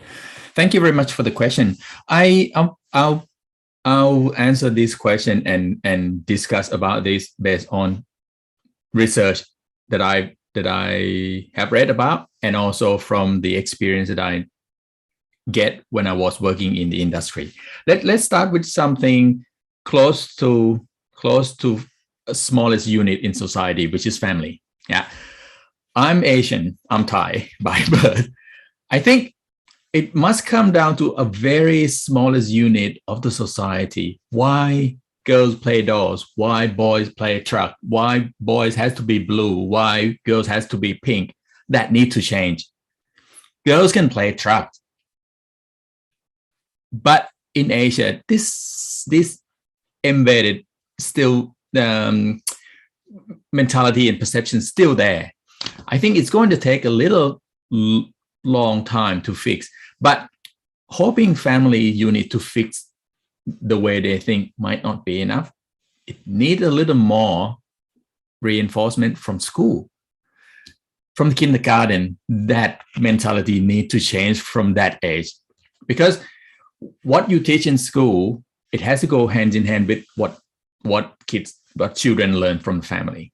Now, moving forward into the working environment, I think I was lucky enough that the company that I work for, as multinational company, I was working as an engineering consultant. So that was my first time that I experienced nearly 50-50 of female engineering colleagues in the company. I see that number for the first time when I get into that company. I was like, wow, this is different from what I've seen before. We need more than that. And one thing that I learned is very interesting. If you go into a site meeting to meet with a very difficult project manager or difficult client, female colleagues tend to soften things, solve problem with a less confrontation. That is skill that male need to learn from, because construction project is full of conflict, but it can be solved in a more harmonious way. At the end of the day, we work together to achieve the project, not your ego, not my ego. This is a project. And the nature of construction industry, we're talking about professional, right? But if we turn our focus to tradeswomen, one thing that we need to acknowledge is that construction industry relying on a lot of subcontractors. Many of them are small company. They don't have that mentality. And many of them, small company, subcontractor, they're SME, they're family run business. So they kind of inherited that old way of thinking. To change that, we need more ammunition. We cannot rely on PPP or CSR as a tool, right? If you impose them, you must employ 40%, 50% female. They can't, because they don't have. Like Christine mentioned earlier, that their excuses, they don't have female in the pipeline. Of course, they're not going to, because if they're still working in the old way, they're not going to have it, and they will not have it. So I think this change is quite tangled right now. It's multidimensional. It has to go hand in hand with pretty much almost every aspect.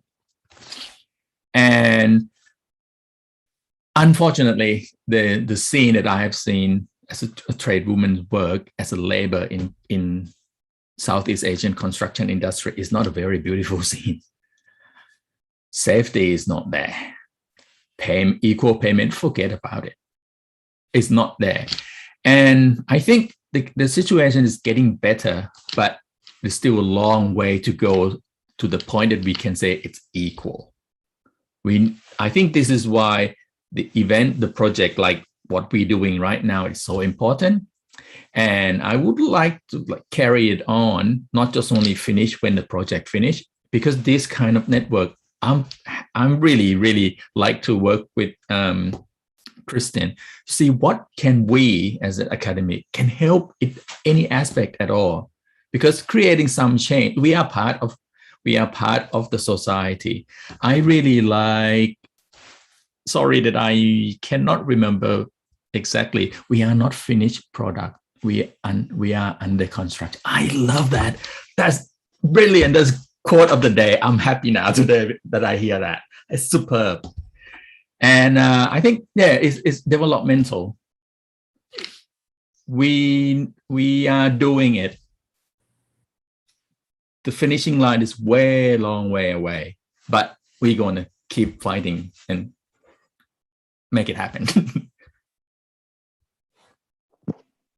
Thank you so much, Sisimo. That was very insightful. I like the idea that you mentioned that, the family is also, key, into laying the foundation from the home for the boy child to see the female child as being equal, and also for the female child to see themselves that they have the same capability as the boy child. I think I really love that perspective. And I love the perspective that you said, women are good managers. We have both soft and hard approach in how to get people to do what they want to do.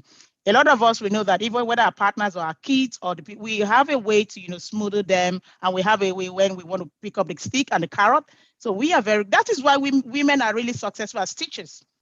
Go to our primary schools. We have the capability. And I hope our leaders are listening to us at this stage to understand that we have what it takes to be a senior management to actually change things and provide more directions for policy interventions.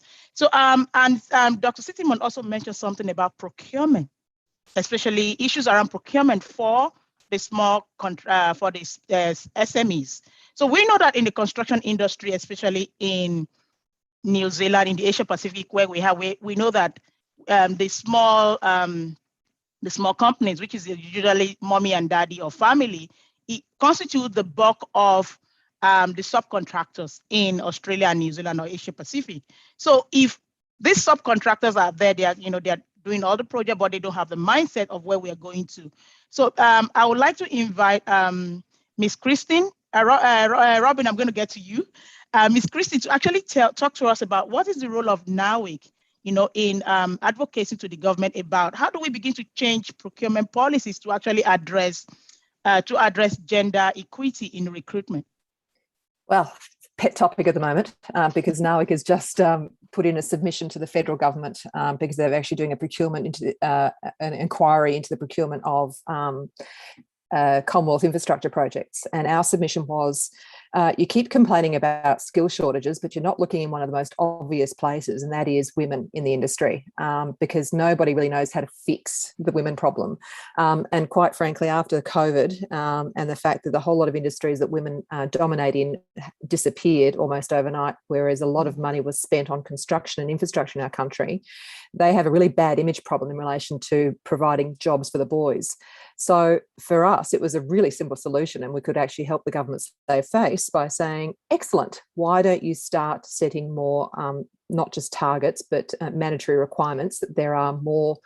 So if you want to tender for work for the government, you must have, at a minimum, for example, 25-30% women in the workforce. And then you also need to have in place the mechanisms for ensuring that they stay in the workforce. So that goes down to making sure you have flexibility and all sorts of other, there are a whole lot of other requirements that you could have to ensure that women are cared for want of a better word. And the reason I say cared for is because for a lot of women coming into these industries, look, it is combative, and they're used to putting on their flak jackets, but for that's not sustainable. It's not something you can do for a long period of time. So if you have a government mandated requirement, and we've been lobbying because I live in the ACT, and the ACT government has already set some targets and some goals where there's a certain because there is the Office Women has set an action plan where for industry building for the ACT government, they need to have a target that they've set it really low at like 10%, but it's better than nothing. But we are then also working with them to help with the pipeline. So the pathway program I spoke about, but also the mentoring. So a lot of women who are thrown into these roles, or companies pick up women because they go, well, that's what's required if we want to get the work.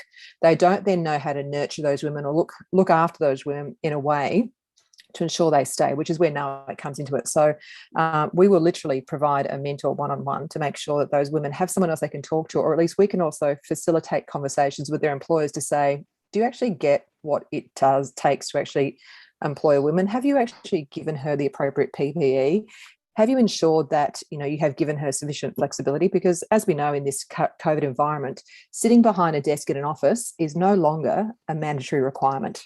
Whereas presenteeism in the construction industry is one of the worst problems. You can't possibly leave the office or you leave your desk before a certain time because it won't look like you're working. Women have been doing this for ages. We've got the whole COVID thing. It's barely a blip on our radar because we've had to work flexibly for a very, very long time. They're the lessons that the construction industry needs to learn. So when it comes to procurement, when we say, excellent, you must have X amount of women on any project, it's then up to the companies to go, well, how do we make that happen? And that's where NAWIC comes into it. We tell them that we've got a guideline, we've got a shopping list. Here it is. Here is how you can make this happen. Here is how you can support women that you've just employed, particularly if you've never done it before. And the Workplace Gender Equality Agency has tools to actually help companies as well. So we have certain members who follow their guidelines religiously, and they are now employers of choice for women in the construction industry. It's almost unheard of, but it isn't rocket science. It actually just takes the leadership to commit to it. And that's where that partnership with government works. If government says this is a requirement and industry goes, well, hang on a second, give us a bit of time, but we'll get there. And the government insists that is a requirement because it has to come from the client. And the government is one of the biggest clients. So if the government can't make that part of their procurement policy, we have already quite a few policies that, and the one thing I get cranky about quite often is we talk about social procurement, ensuring that we engage with companies who employ people with disabilities, or employ Aboriginal and Torres Strait Islander. Women are 50% of the population. We are not a minority, and we are not a social procurement. We are 50% of the population. So I have that changing the language, things like removing gender out of tender requirements, or when people put in the tenders and they have, we need X amount of men or X amount of, take out the gender out of all, take all the gendered language out of all tenders and all tender responses. There's another start. It's a simple thing, but it actually speaks volumes. Thank you so much. Chrissy, that is very interesting to hear that. The tools are already in place. We have the advocacy groups, we have the policies, we have the guideline, but we still have a little bit of gap. So one of the things I'm thinking is this: okay, we have all this thing in place. Why is it not working? Maybe we need now to probably put together a training team that goes to every organization, whether they are small businesses or they are medium-sized businesses, to actually now say, okay, we're going to sit down with you, train you on what to do and how to get it done, even if it means, changing a bit of your contract and all that. I think that is probably the next step, because we already have the guidelines there, yet there still be this huge gap. So probably we need to bring all this policies and guidelines into their face by engaging, one-on-one with some of these organizations that make up about 70% of the construction workforce. Thank you so much again, Christine. I would like to go to Professor Robin now. So we've heard about all these issues around, women. We have 50% of the policy. We have 50% of the population. We are not minority. We are educated. We're going to school. We have the capacity. We have the capability, and yet we are still underrepresented in a lot of these male-dominated industries, such as construction, mining, and the likes. So, what do you think that? What are the opportunities that we can, to upskill women in this industry? And what is the role of the government in building people-to-people links, and where we are now, or where do we start, and how do we even begin the journey? Thanks, Temi. Well, I think we've heard today really the ingredients of the solution.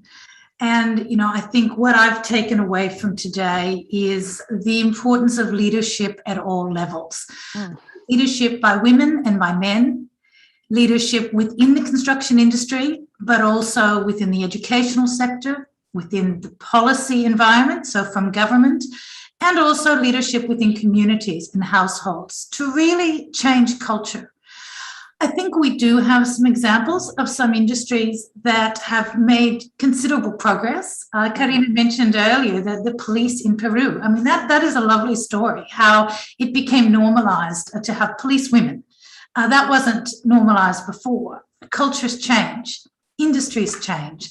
And I think the secret is to have those visible role models, to have that strong peer support, all the things we've heard about from the panelists today, and particularly that leadership pushing for what I would call intentional inclusion, conscious inclusion, and making available the tools to make that easy for people who, as Christine said, want to do the right thing.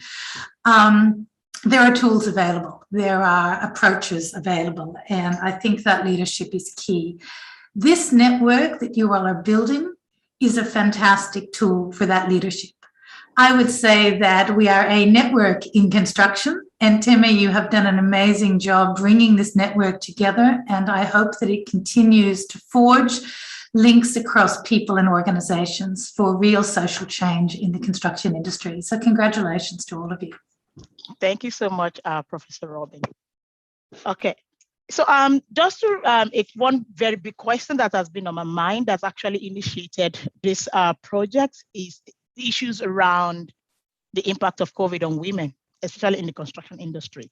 So this is where I gave this idea, give back, what can we do? So what I think is important to mention that one of the fundamental lessons that a lot of us have learned out of this COVID-19 issue is the flexibility. Is that flexibility can work whether you're in any industry. Flexibility works, and how do we go about normalizing flexible work arrangement for everybody? So here, we know this project is about women, but we want also, how do we, close that flexibility gap without we women being seen as, oh, when we make flexible arrangement, it's going to it shows that you are not being as productive as your men. For instance, you want to say, oh, my kids are at a critical stage in their life now. I want to work 4 days a week. Does that mean I'm not productive? Or I want to work from home for 3 days a week. Does that mean I'm going to be less? So what can we do to close this flexibility gap and also reduce the stigma around working from home, or, women are not always available in meetings. They are not always available on sites. So this is one thing that I think is going to be important in the coming years, even right from now. That how do we, close that flexibility gap? Noting that only 80% of working men work part-time, where we have 46% of women. That is before COVID, and I'm sure now with COVID is going to be about 78 or 17. I'm not sure about that. And Vivian, that's good. You have your kid. I've got my hair. They are doing their homeschooling at the same time. That's cool. Hi, how are you? So this is interesting, and I want to start with Vivian. Do you have something to say about, how do we close this flexibility gap, and how do we ensure that women are not seen as non-productive?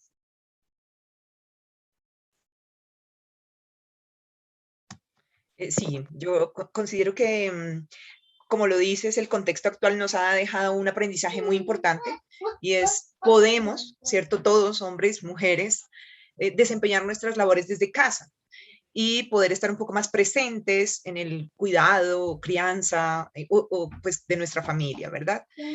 Como decía Sitimón, por ejemplo, pues el estar en familia, el hacer unas familias más robustas, nos va a permitir una sociedad menos débil, ¿no? Hoy tenemos muchas situaciones. Yo soy directora de carrera y de ingeniería, y a veces llegan casos de los estudiantes que han tenido, no sé, temas, por ejemplo, de intentos de suicidio, problemas mentales, mucha presión, chicos, chicas, aquí es de todos. Entonces creo que este escenario de pandemia nos dejó un aprendizaje, y es, podemos hacerlo, ¿sí? Logramos cumplir con las metas, logramos hacer, digamos que cumplir con ese check de actividades por el día, y nos abre además un horizonte de no solo las mujeres somos las que deberíamos tener un horario flexible, también los hombres, ¿cierto? Porque hombres y mujeres estamos al cuidado de nuestros hijos o con nuestra familia, y así como Colombia es un país en donde se da una licencia de maternidad a las mujeres por 4 meses, pero a los hombres 10 días y chao, ¿sí? Vuelve al trabajo. Si todas estas cosas podemos empezar a permearlas en los dos sentidos, claro, promovidas ahora por las mujeres, como que a nosotras nos toca, pero es un gana-gana. Por eso considero que ese tener conciencia del que estamos hablando es tan necesario. Entonces, ser conscientes que el trabajar desde casa me va a facilitar las cosas y voy a cumplir con mis deberes, es una realidad. Ya la pandemia nos permitió como quitarnos ese velo que teníamos, ese estereotipo de que desde casa no puedes trabajar. Y creo que es algo que nos viene bien tanto a hombres como mujeres, para que además los dos estemos mucho más articulados en el cuidado de la familia. Entonces, no es solo que yo tenga horario flexible porque soy mujer, también los hombres. En el caso de mujeres, cabeza de familia, que están solas, creo que deberían sí evaluarse algunas situaciones particulares, pero creo que es algo que pues permea a los dos, digamos que en los dos sentidos, o en todos los sentidos.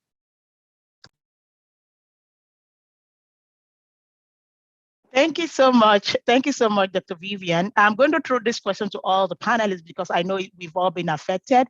Dr. Sitimon, what do you think we can do to close this flexibility gap and then reduce the stigma that it's only women need to be flexible in their workplace? This is very difficult to answer, but I think as a Buddhism, I think I like to see things from a different perspective. I think COVID and lockdown bring the problems to the surface that made male realize that homeschool is not a fun thing. Yeah, they are now realize that, oh, what mom has been doing is hard, right? Now, it is even funnier when my colleagues mention that they even have to take turn, right? Monday is dad day, Tuesday is mom day. I think, yes, it is a problem, but it brings us to realization that we are a family unit. We will go into this together, and male will understand female role and responsibility better. In terms of when the time is going back, like Vivian, you mentioned something very interesting. Female got maternity leave is 4 months. Male only 10 days. I think society mechanism also need to be changed at some point. I watched the documentary from the UK a little while ago. One example that one family, the female is really doing very well in her business and in her career. And the whole family need to really sit and have serious discussion about what they're going to do with raising the kid. So the husband decide to, all right, you go ahead to excel on your side. I'll be house husband.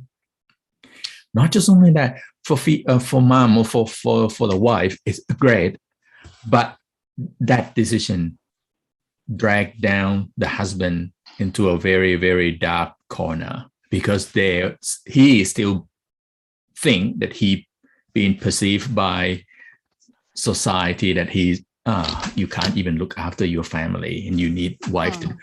It is not binary. It has to be that or that. It can be together. It can change at any time. We need to change that mindset, I believe.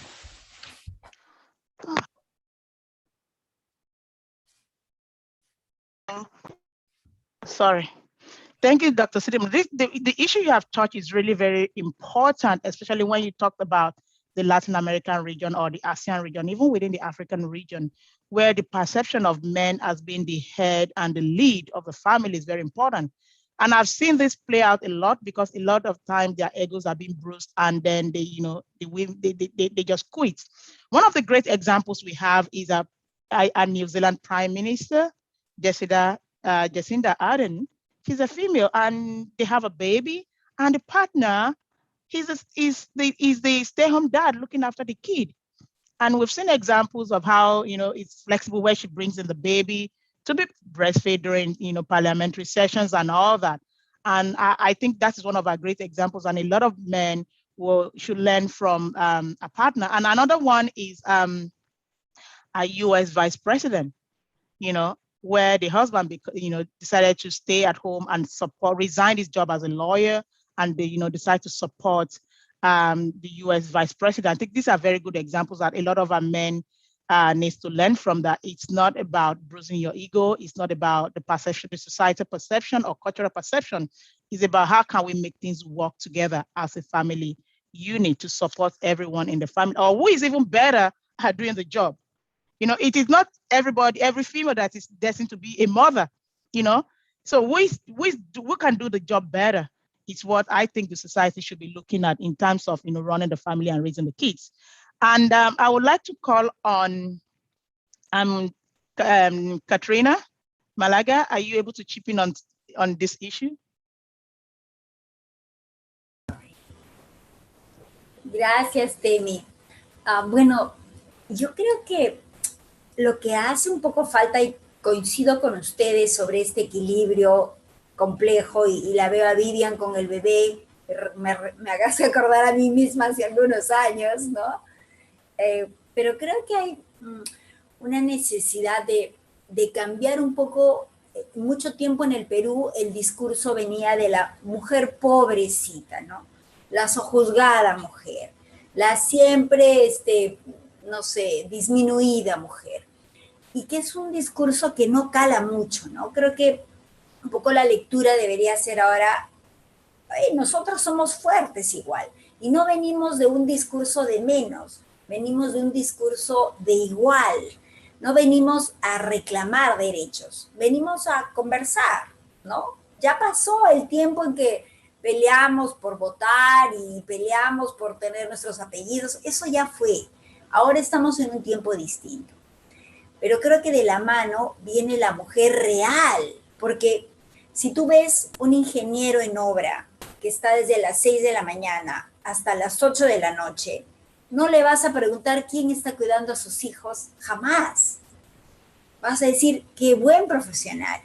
Pero si es mujer, ya estás pensando, ay, sus hijos estarán solos. Entonces, nosotras tenemos una percepción de nosotras mismas que podemos ser súper todo, profesional, mamá, mujer, regia, arreglada, flaca, y eso no existe y es parte de nuestra propia frustración. Entonces, creo que una mujer fuerte es la que está ahora, ya no es la mujer chiquita, pero una mujer real que se permite estar cansada, que se permite estar molesta, que se permite faltar a alguna actuación escolar sin por eso sentirse muy mala persona y un terrible ser humano.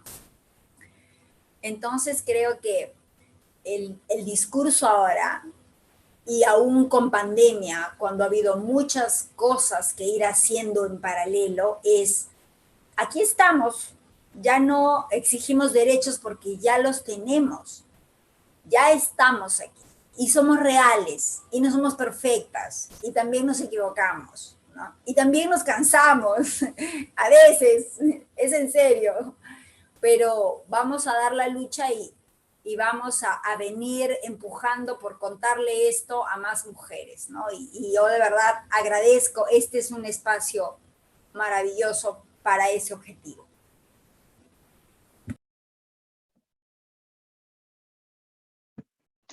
Thank you so much. That is a very, very impressive and very insightful.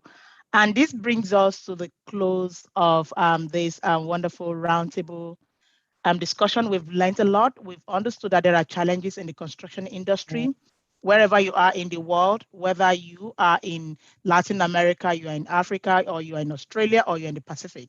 So I would like to round up by saying that this the issue around increasing women participation in the construction industry actually calls for a collective effort from all relevant stakeholders in the industry and also in the country, and also the support of our communities.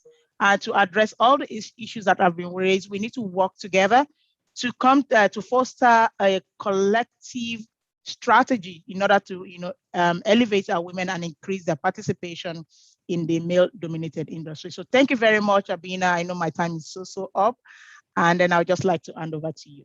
Thank you to all my panelists. Thanks a lot. And we do have two more little presentations from our tradeswomen testimonials with their experience in the industry. Yes, indeed, our roundtable went for a bit longer than we were expecting, and thank you so much for the contribution. We really, really appreciate all your amazing ideas. And now I will share the presentation by our next speaker. Just bear with me. Excellent.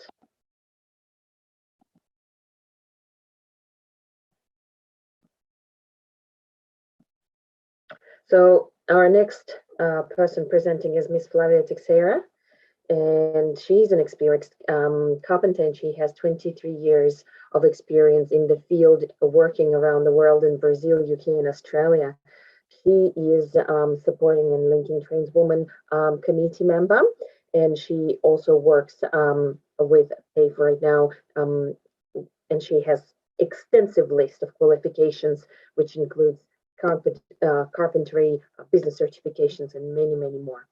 So right now I will share her brief presentation with you.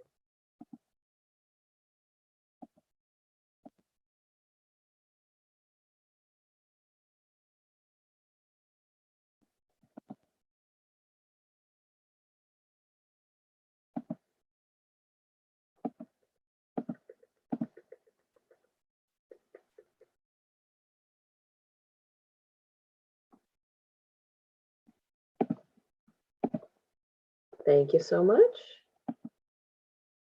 And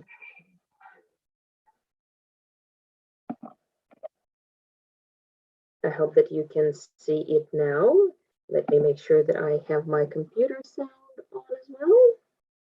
Share sound. There we go. Thank you so much. And we're starting the presentation. Good morning, everyone. My name is Flavia Teixeira. I am a carpenter joiner, and I live in Sydney in Australia. You can see here in 2011, I joined SALT. So let's talk a little bit about SALT. SALT is called Supporting Linked Trades Women. I met Fee, which is the president of SALT, in a photo shoot for Women New South Wales. And for me, it was really great to meet all the women that were working on the trades, because many times I felt isolated, and I felt that I didn't have anyone to talk about my issues. My issues most of the times were different from my colleagues, because you know, they would go back home to their wives, and their wives most of the time would do the cleaning. We shared the responsibilities with the kids, and you know, they would share the responsibility for cooking. I didn't have any of that, so it was really good to meet women that, in so many of them, in the same situation I was, and the same struggles, how to be on the, you know, on the workforce and be a female on the workforce, especially in construction industry. And I joined in 2011. I was the first carpenter to join the group. Most of the tradies were like painter decorators. There was like a sign writer. And in 2012, so the president of SALT had like an idea when she started to maybe to create a group, a workshop of some form. And so we started to mature that idea, and then we created the workshop. So I'm just going to go through probably so this is my timeline, and I'm just kind of going through quickly. Yeah, so I will talk a little bit more about SALT. And then 2017, I started to teach. Now I am a teacher. This photo here you can see is the photo when I met Fee. So Fee is here on the center wearing white. She's the president of SALT. This lady is on the side, if you can see her here.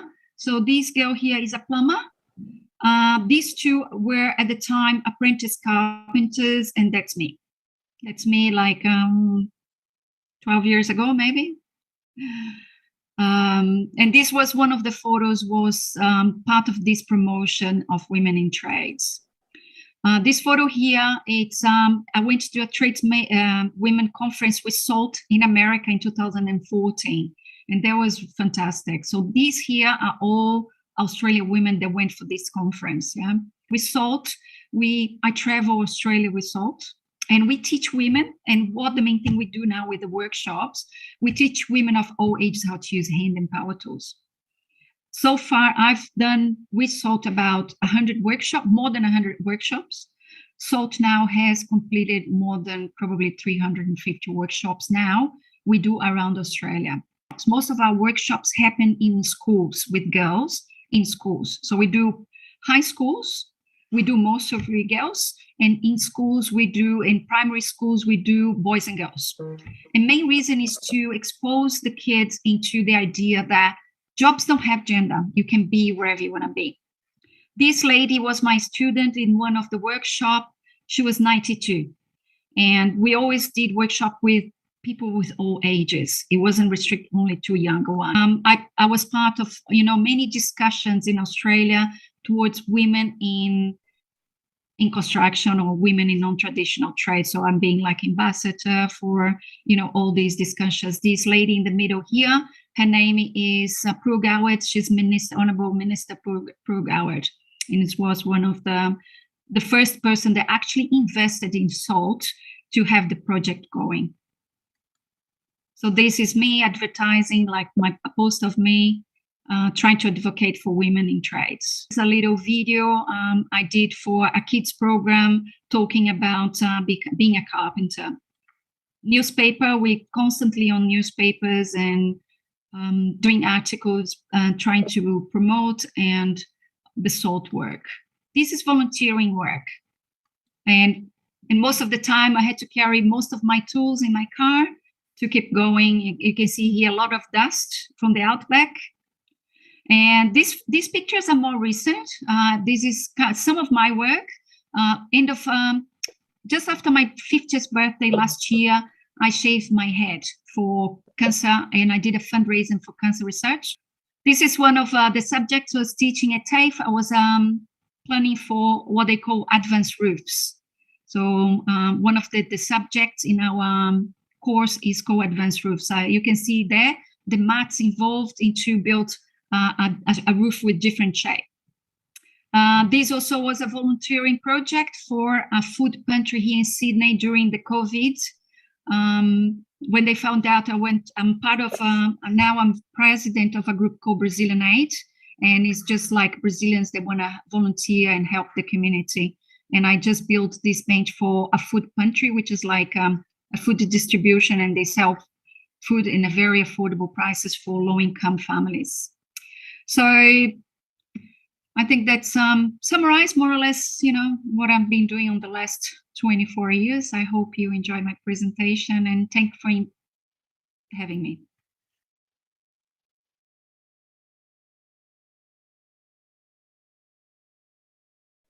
Thank you so much for listening to Flavia's testimony about her experience in the field. She did a lot of amazing stuff representing women in the field. And of course, we certainly should move on to our next presenter and our next testimonial from one of the trained women. And let me share her details as well. Ms. Zaida Munoz. And this beautiful lady is from Colombia and was raised in Bogota. She studied 6 semesters of the architecture bachelor at the uni and developed her professional career in construction. She started as a manager assistant, coordinating logistics and procurement of all camps. And she also worked in the garden maintenance and many other fields in the industry. So now I'm gonna let her to jump into the conversation and share her amazing story.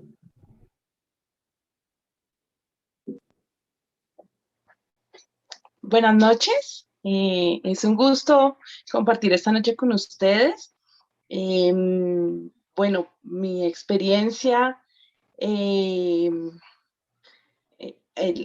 esta charla, en esta mesa redonda esta noche, me lleva a darme cuenta de que no soy tan consciente de las cifras, de pronto desde el trabajo diariamente, no nos vemos esas dificultades del baño, del tiempo, de cómo no se valora el trabajo muchas veces, pero no hacemos nada, no lo percibimos como un problema de nuestra sociedad, sino que luchamos día a día solas, y creo que darse cuenta que muchas personas como ustedes están enfocados y lo están viendo, me hace caer en cuenta que puedo de pronto hacer más.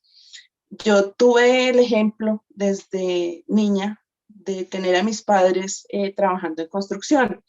Mi mamá en un rol administrativo en una constructora que es pues grande aquí en Colombia, en concreto, y mi papá fue topógrafo.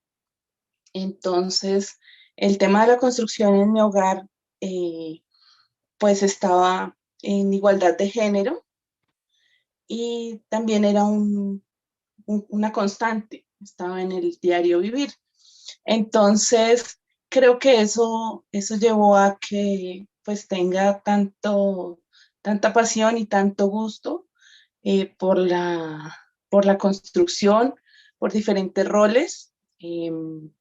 Pues por cuestiones personales no culminé mis estudios, y esto me ha llevado a tener otra posición.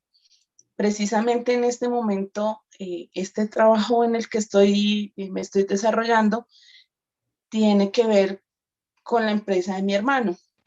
Es decir, que no es tan fácil conseguir un trabajo, por más que uno se postule, porque si hay preferencia para los hombres, no tenemos diferencias de fuerza, de pronto no nos dan credibilidad muchas veces A mí me pasa eso, las personas creen que uno no sabe, que no entiende, que no es capaz, y hay que abrirse camino y hay que demostrar que se puede. Creo que mi ejemplo más grande pues es mi mamá, que desde hace 30 años o más está en el medio. Hoy en día las cosas son un poco más abiertas, pero sé que a ella, una tía mía que ha trabajado también en topografía durante 3 décadas, les ha costado mucho trabajo, muchísimo más, ver personas que son empresarias, que son, que están en la academia, también que dictan clases, pues nos hace ver cómo se puede trabajar, pero es un camino muy, muy largo y que está por explorar y para trabajar. Sobre todo en mi país, creo que en Sudamérica está mucho más marcada la diferencia de géneros. No hay políticas que nos ayuden mucho. Entonces, me siento muy agradecida de haberlos escuchado hoy. Creo que hace falta comunicación de pronto, como decían varios de ustedes, en cuanto a lo académico, desde los hogares, eh, desde las instituciones, las empresas, los gobiernos. Debe ser un trabajo, pues, todo de la mano para que funcione. Pero para mí, como experiencia, es muy satisfactorio estar en la construcción y me gusta mucho, a pesar de que a veces no hay cómo ir al baño, a veces hay malos comentarios de los compañeros, muchas veces no hacia uno, pero hacia otras personas, hacia otras mujeres, que hacen que sea difícil un poco el entorno, pero hacer lo que a uno le gusta y lo que quiere es, es una bendición. Entonces, pues esa es mi perspectiva. Muchas gracias y creo que el tiempo es limitado, no lo contabilicé, pero creo que ya estamos como al límite. Excellent. Thank you so much. And thank you so much for staying on time. I really appreciate your keeping with the timing. And thank you so much for sharing your experience as well. And with this amazing note, we will be wrapping up our session. And we would like to invite all our speakers to turn on their videos so we can do a group photo. Unfortunately, yes, we cannot be present in person, but at least we can be present with online version. And organizers, if you can turn on your video as well, that would be fantastic. We would really appreciate it. Just before we go, we would love to make a quick snap, and this way we can wrap up our symposium and let you enjoy your evening and your day, depending on where you are. Okay, so let me just ask our panelists to start the video.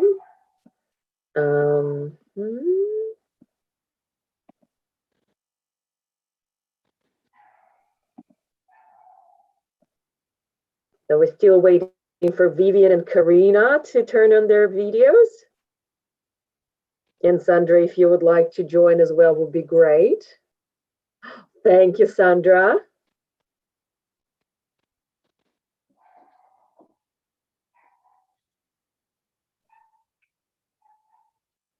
And I'm just asking Vivian and Karina to join us as well.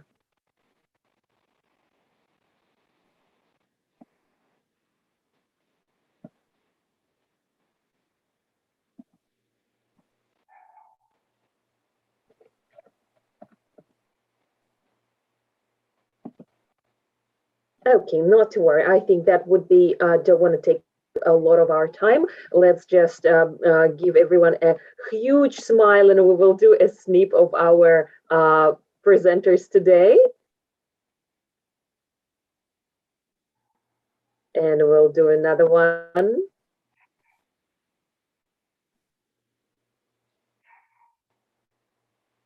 Thank you so much, everyone. We so much appreciate your help and your interest and your participation.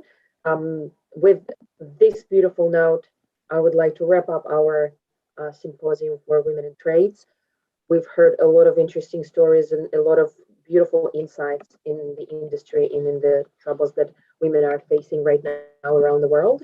Thank you so much for your contribution, dear speakers, and have a great evening or a great day.